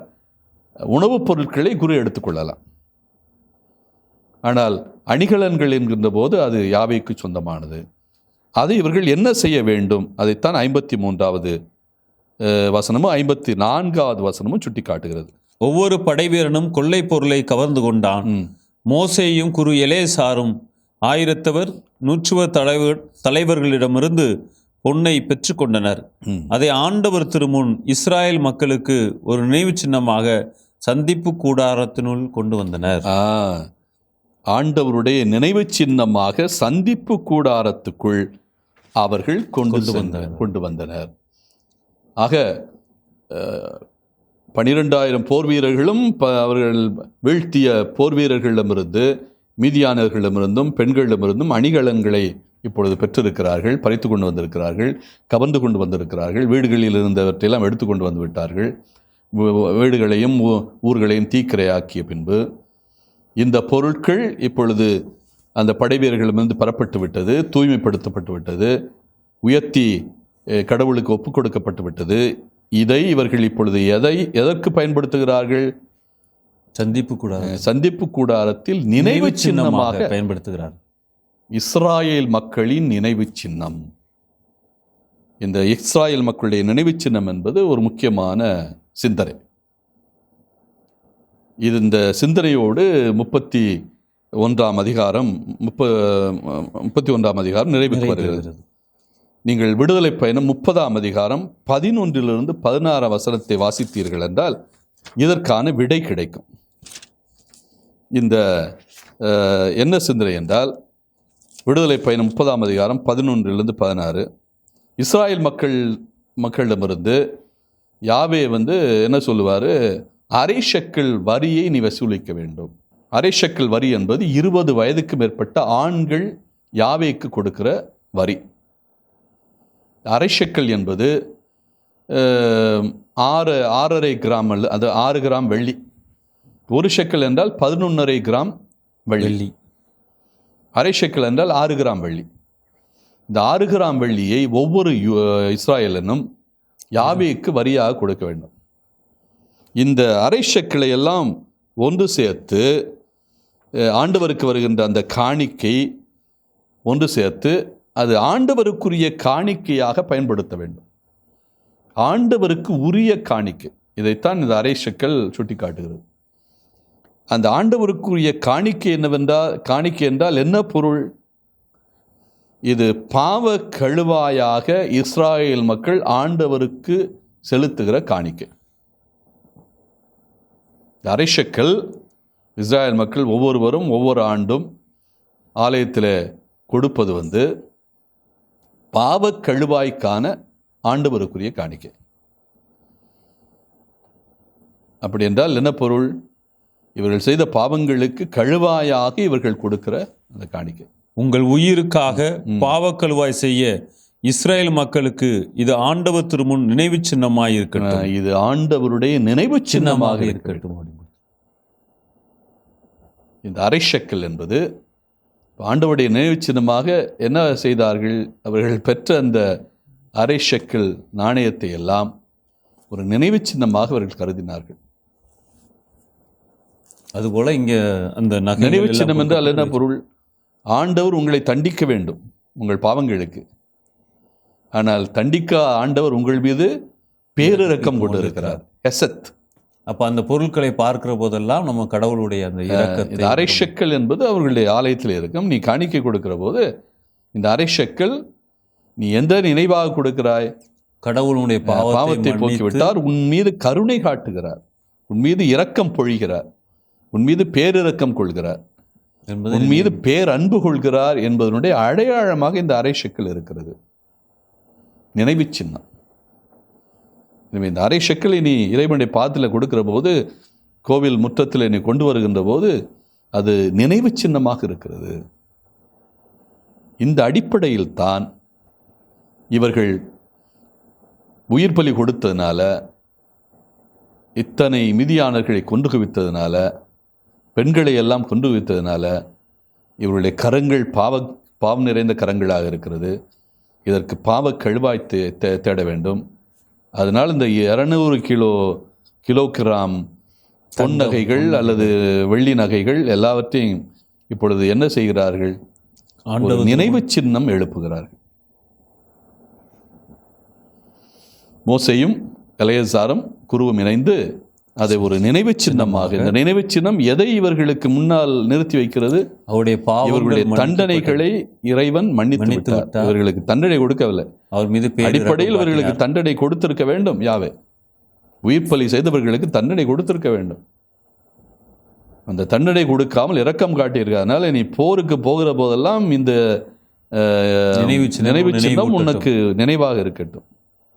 நீ பாவம் செய்கிறாய், பாவ கழுவாயோடு வருகிறாய்.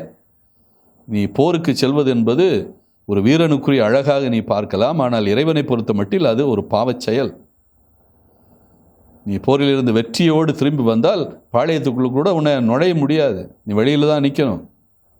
நீ உன்னுடைய தீட்டை கழித்து விட்ட பிறகுதான், அதை முழுவதும் நீக்கிவிட்ட பிறகுதான் நீ வர உள்ள நுழைய முடியும்.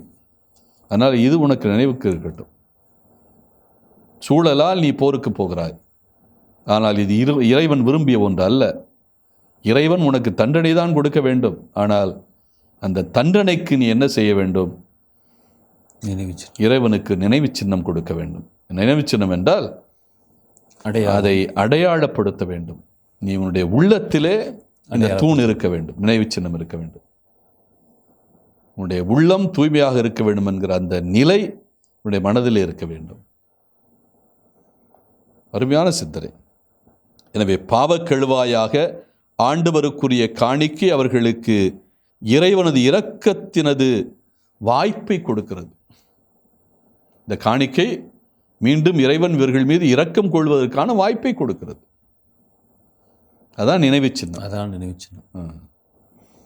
எனவே இது அவர்களுக்கு தீமையை செய்தாலும் தீமையை வருவிக்காமல் இறைவன் இரக்கத்தை பொழிவதற்கான வாய்ப்பை கொடுக்கிறது. எனவே ஒரு நினைவு சின்னம். அற்புதமான கருத்தோடு இந்த 31ஆம் அதிகாரம் முடிகிறது. போர் என்பது தவிர்க்க வேண்டியது. ஆனால் அப்படி தவிர்க்க முடியாமல் போர் செய்தால் கூட அதற்குரிய பழியையும் பாவத்தையும் நீ தாங்குகிறாய். அந்த பழி பாவத்தை நீ தீர்ப்பதற்கான முயற்சிகளில் ஈடுபட வேண்டும். நினைக்காதே, போரிட வேண்டும் என்று எண்ணாதே, போருக்கான ஆயத்தங்களை செய்யாதே. அப்படி போரிட்டாலும் அந்த போருக்கான பாவக்கழுவாய் நீ தேடிக்கொள். என்று ஒரு அழைப்பை விடுக்கிற ஒரு பகுதியாக இந்த பகுதி அமைகின்றது. நன்றி தந்தையே. அன்பிற்கினிய மாதா தொலைக்காட்சி நேயர்களே, இதுவரை எண்ணிக்கை நூலினுடைய 31வது அதிகாரத்திற்கான தெளிவான விளக்கங்களை நம்முடைய வாழ்வியலோடு ஒப்பிட்டு அருட்தந்தை அவர்கள் தெளிவாக கொடுத்திருக்கிறார்கள். இனி எண்ணிக்கை நூலினுடைய 31வது அதிகாரத்திற்கான வசனங்களை வாசிக்க அவற்றிற்கு செவிமடுப்போம். எண்ணிக்கை அதிகாரம் 31. ஆண்டவர் மோசேயிடம், இஸ்ரவேல் மக்களை முன்னிட்டு மிதியானியரை பழிவாங்கு, அதன்பின் நீ உன் மக்களுடன் சேர்க்கப்படுவாய் என்றார். மோசே மக்களிடம் கூறியது, ஆண்டவருக்காக மிதியானியரை பழிவாங்குமாறு அவர்களுக்கு எதிராக செல்லும்படி உங்களிலிருந்து ஆள்களை போருக்கு ஆயத்தப்படுத்துங்கள். இஸ்ரவேல் குலங்கள் ஒவ்வொன்றிலிருந்தும் 1000 பேரை போருக்கு அனுப்ப வேண்டும். அப்படியே இஸ்ரவேலின் பல்லாயிரத்தவர்களிலிருந்து குலம் ஒன்றுக்கு 1000 வீதம் 12000 பேர் போரிடுவதற்கு தயார் நிலையில் அனுப்பப்பட்டனர். மோசே ஒவ்வொரு குலத்திலிருந்தும் வந்த 1000 பேரை குரு எலெயாசர் மகன் பினகாசுடன் போருக்கு அனுப்பினார். அவர் திருத்தல துணை கலன்களையும் போர் எக்காலங்களையும் கையோடு எடுத்துச் சென்றார். ஆண்டவர் மோசேக்கு கட்டளையிட்டபடி அவர்கள் மிதியானுக்கு எதிராக போரிட்டு ஆண்கள் அனைவரையும் வெட்டி வீழ்த்தினர். இவ்வாறு வெட்டி வீழ்த்தப்பட்டவர்களை தவிர மிதியான் மன்னர்களையும் அவர்கள் கொன்றனர். மிதியானின் 5 அரசர்கள் ஏலி, ரக்கேம், சூர், கூர், ரபா ஆகியோர், அத்துடன் பெகோரின் மகன் பிலையாமையும் அவர்கள் வாளால் வெட்டி வீழ்த்தினர். இஸ்ரவேல் மக்கள் மிதியானின் பெண்களையும் அவர்களின் குழந்தைகளையும் சிறைப்பிடித்தனர். அவர்களுடன் அவர்களின் கால்நடைகள், மந்தைகள் அனைத்தையும் அவர்களின் உடைமைகள் அனைத்தையும் கொள்ளை பொருளாக கவர்ந்து கொண்டனர். அவர்கள் குடியிருந்த இடங்களின் அனைத்து நகர்களையும் அவர்களின் அரண்கள் அனைத்தையும் தீக்கிரையாக்கினர். ஆள்களும் கால்நடைகளும் உட்பட அவர்கள் கொள்ளையடித்தவை, சூறையாடியவை அனைத்தையும் கொண்டு சென்றனர். பின்பு அவர்கள் சிறைப்பிடித்தோர் கொள்ளையடித்தவை, சூறையாடியவை ஆகியவற்றை எரிகோவுக்கு எதிரே யோர்தானை அடுத்த மோவாபு சமவெளியில் பாளையத்திலிருந்த மோசே, குரு எலெயாசர், இஸ்ரவேல் கூட்டமைப்பினர் ஆகியோரிடம் கொண்டு சென்றனர். மோசே, குரு எலெயாசர், மக்கள் கூட்டமைப்பின் தலைவர்கள் அனைவரும் அவர்களை சந்திக்கும்படி பாளையத்துக்கு வெளியே வந்தனர். 1000 100 தலைவர்களாகிய படை தளபதிகள் போர்க்களத்திலிருந்து திரும்பி வந்தபோது அவர்கள் மேல் மோசே சினங்கொண்டார். மோசே அவர்களிடம் கூறியது, பெண்கள் எல்லாரையும் உயிரோடு விட்டுவிட்டீர்களா? பிலையாமின் சொல் கேட்டு இஸ்ரவேல் மக்கள் பெகோர் காரியத்தில் ஆண்டவருக்கு எதிராக இழிவாக நடக்க காரணமாயிருந்தவர்கள் இவர்கள்தானே. அதனால்தான் ஆண்டவரின் மக்கள் கூட்டமைப்பினுள் கொள்ளை நோய் வந்தது. எனவே ஆண் குழந்தைகள் அனைவரையும் இப்போது கொன்றுவிடுங்கள். ஆணுறவு கொண்ட பெண்கள் அனைவரையும் கொன்றுவிடுங்கள். ஆனால் ஆணுறவு கொள்ளாத இளம் பெண்கள் அனைவரையும் உங்களுக்காக உயிருடன் வைத்துக் கொள்ளுங்கள். உங்களுள் ஆளை வெட்டி வீழ்த்திய ஒவ்வொருவனும் தீட்டுப்பட்டதை தொட்டவர்கள் அனைவரும் 7 நாள்கள் பாளையத்துக்கு வெளியே தங்கியிருங்கள். உங்களையும் நீங்கள் சிறைப்பிடித்தவர்களையும் 3ஆம் நாளிலும் 7ஆம் நாளிலும் தூய்மைப்படுத்துங்கள். உடைகள், தோல் பொருள்கள், வெள்ளாட்டு ரோம வேலைப்பாடுகள், மரப்பொருட்கள் அனைத்தையும் நீங்கள் தூய்மைப்படுத்த வேண்டும். பின்னர் குரு எலெயாசர் போர்க்களத்திலிருந்து திரும்பி வந்த வீரர்களை பார்த்து கூறியது, ஆண்டவர் மோசேக்கு கட்டளையிட்டருளிய திருச்சட்ட நியமம் இதுவே. பொன், வெள்ளி, வெண்கலம், இரும்பு, தகரம், ஈயம் ஆகிய நெருப்பை தாங்கக்கூடிய அனைத்தையும் நீங்கள் நெருப்பிலே போட்டு எடுக்க வேண்டும். அப்பொழுது அவற்றின் தீட்டு அகலும். மேலும் அவை தண்ணீராலும் தூய்மையாக்கப்பட வேண்டும். நெருப்பை தாங்கக்கூடாதது எதுவோ அதை தண்ணீரில் தோய்த்தெடுக்க வேண்டும். 7ஆம் நாளில் உங்கள் உடைகளை துவைத்துக் கொள்ள வேண்டும். அப்பொழுது உங்கள் தீட்டு அகலும், நீங்கள் பாளையத்துக்குள் வரலாம். ஆண்டவர் மோசேயிடம் கூறியது: ஆள்களிலும் கால்நடைகளிலும் கொள்ளையடிக்கப்பட்டவற்றை நீயும் குரு எலையாசரும் மக்கள் கூட்டமைப்பின் மூதாதையர் வீட்டு தலைவர்களும் கணக்கெடுங்கள். போருக்கு சென்றிருந்த படைவீரருக்கும் மக்கள் கூட்டமைப்பினர் அனைவருக்கும் இடையில் கொள்ளை பொருளை பங்கிடுங்கள். போருக்கு சென்றிருந்த படை வீரரிடமிருந்த ஆள்கள், மாடுகள், கழுதைகள், மந்தைகள் ஆகியவற்றில் 500 ஆண்டவருக்குரிய பங்காக கொடுங்கள். அவர்களுக்குரிய பாதி பங்கிலிருந்து அதை எடுத்து ஆண்டவருக்கு உயர்த்தி படைக்கும் படையலாக குரு எலையாசரிடம் கொடுக்க வேண்டும். இஸ்ரேல் மக்களுக்குரிய பாதி பங்கான ஆள்கள், காளைகள், கழுதைகள், மந்தைகள் ஆகியவற்றிலிருந்து 50% எடுத்து ஆண்டவரின் திருவுறைவிடத்துக்கு பொறுப்பாயிருக்கும் லேவியரிடம் கொடுக்க வேண்டும். மோசேயும் குரு எலையாசரும் ஆண்டவர் மோசேக்கு கட்டளையிட்டபடியே செய்தனர். படைவீரர் சூறையாடிய கொள்ளை பொருளில் மீந்திருந்தவை 6,75,000 ஆடுகள், 70,000 மாடுகள், 61,000 கழுதைகள். ஆள்கள் மொத்தம் 30,000 பேர்.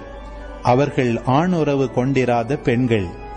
போருக்கு சென்றவர்களுக்குரிய பாதி பங்கில் உள்ள ஆடுகளின் தொகை 3,37,500.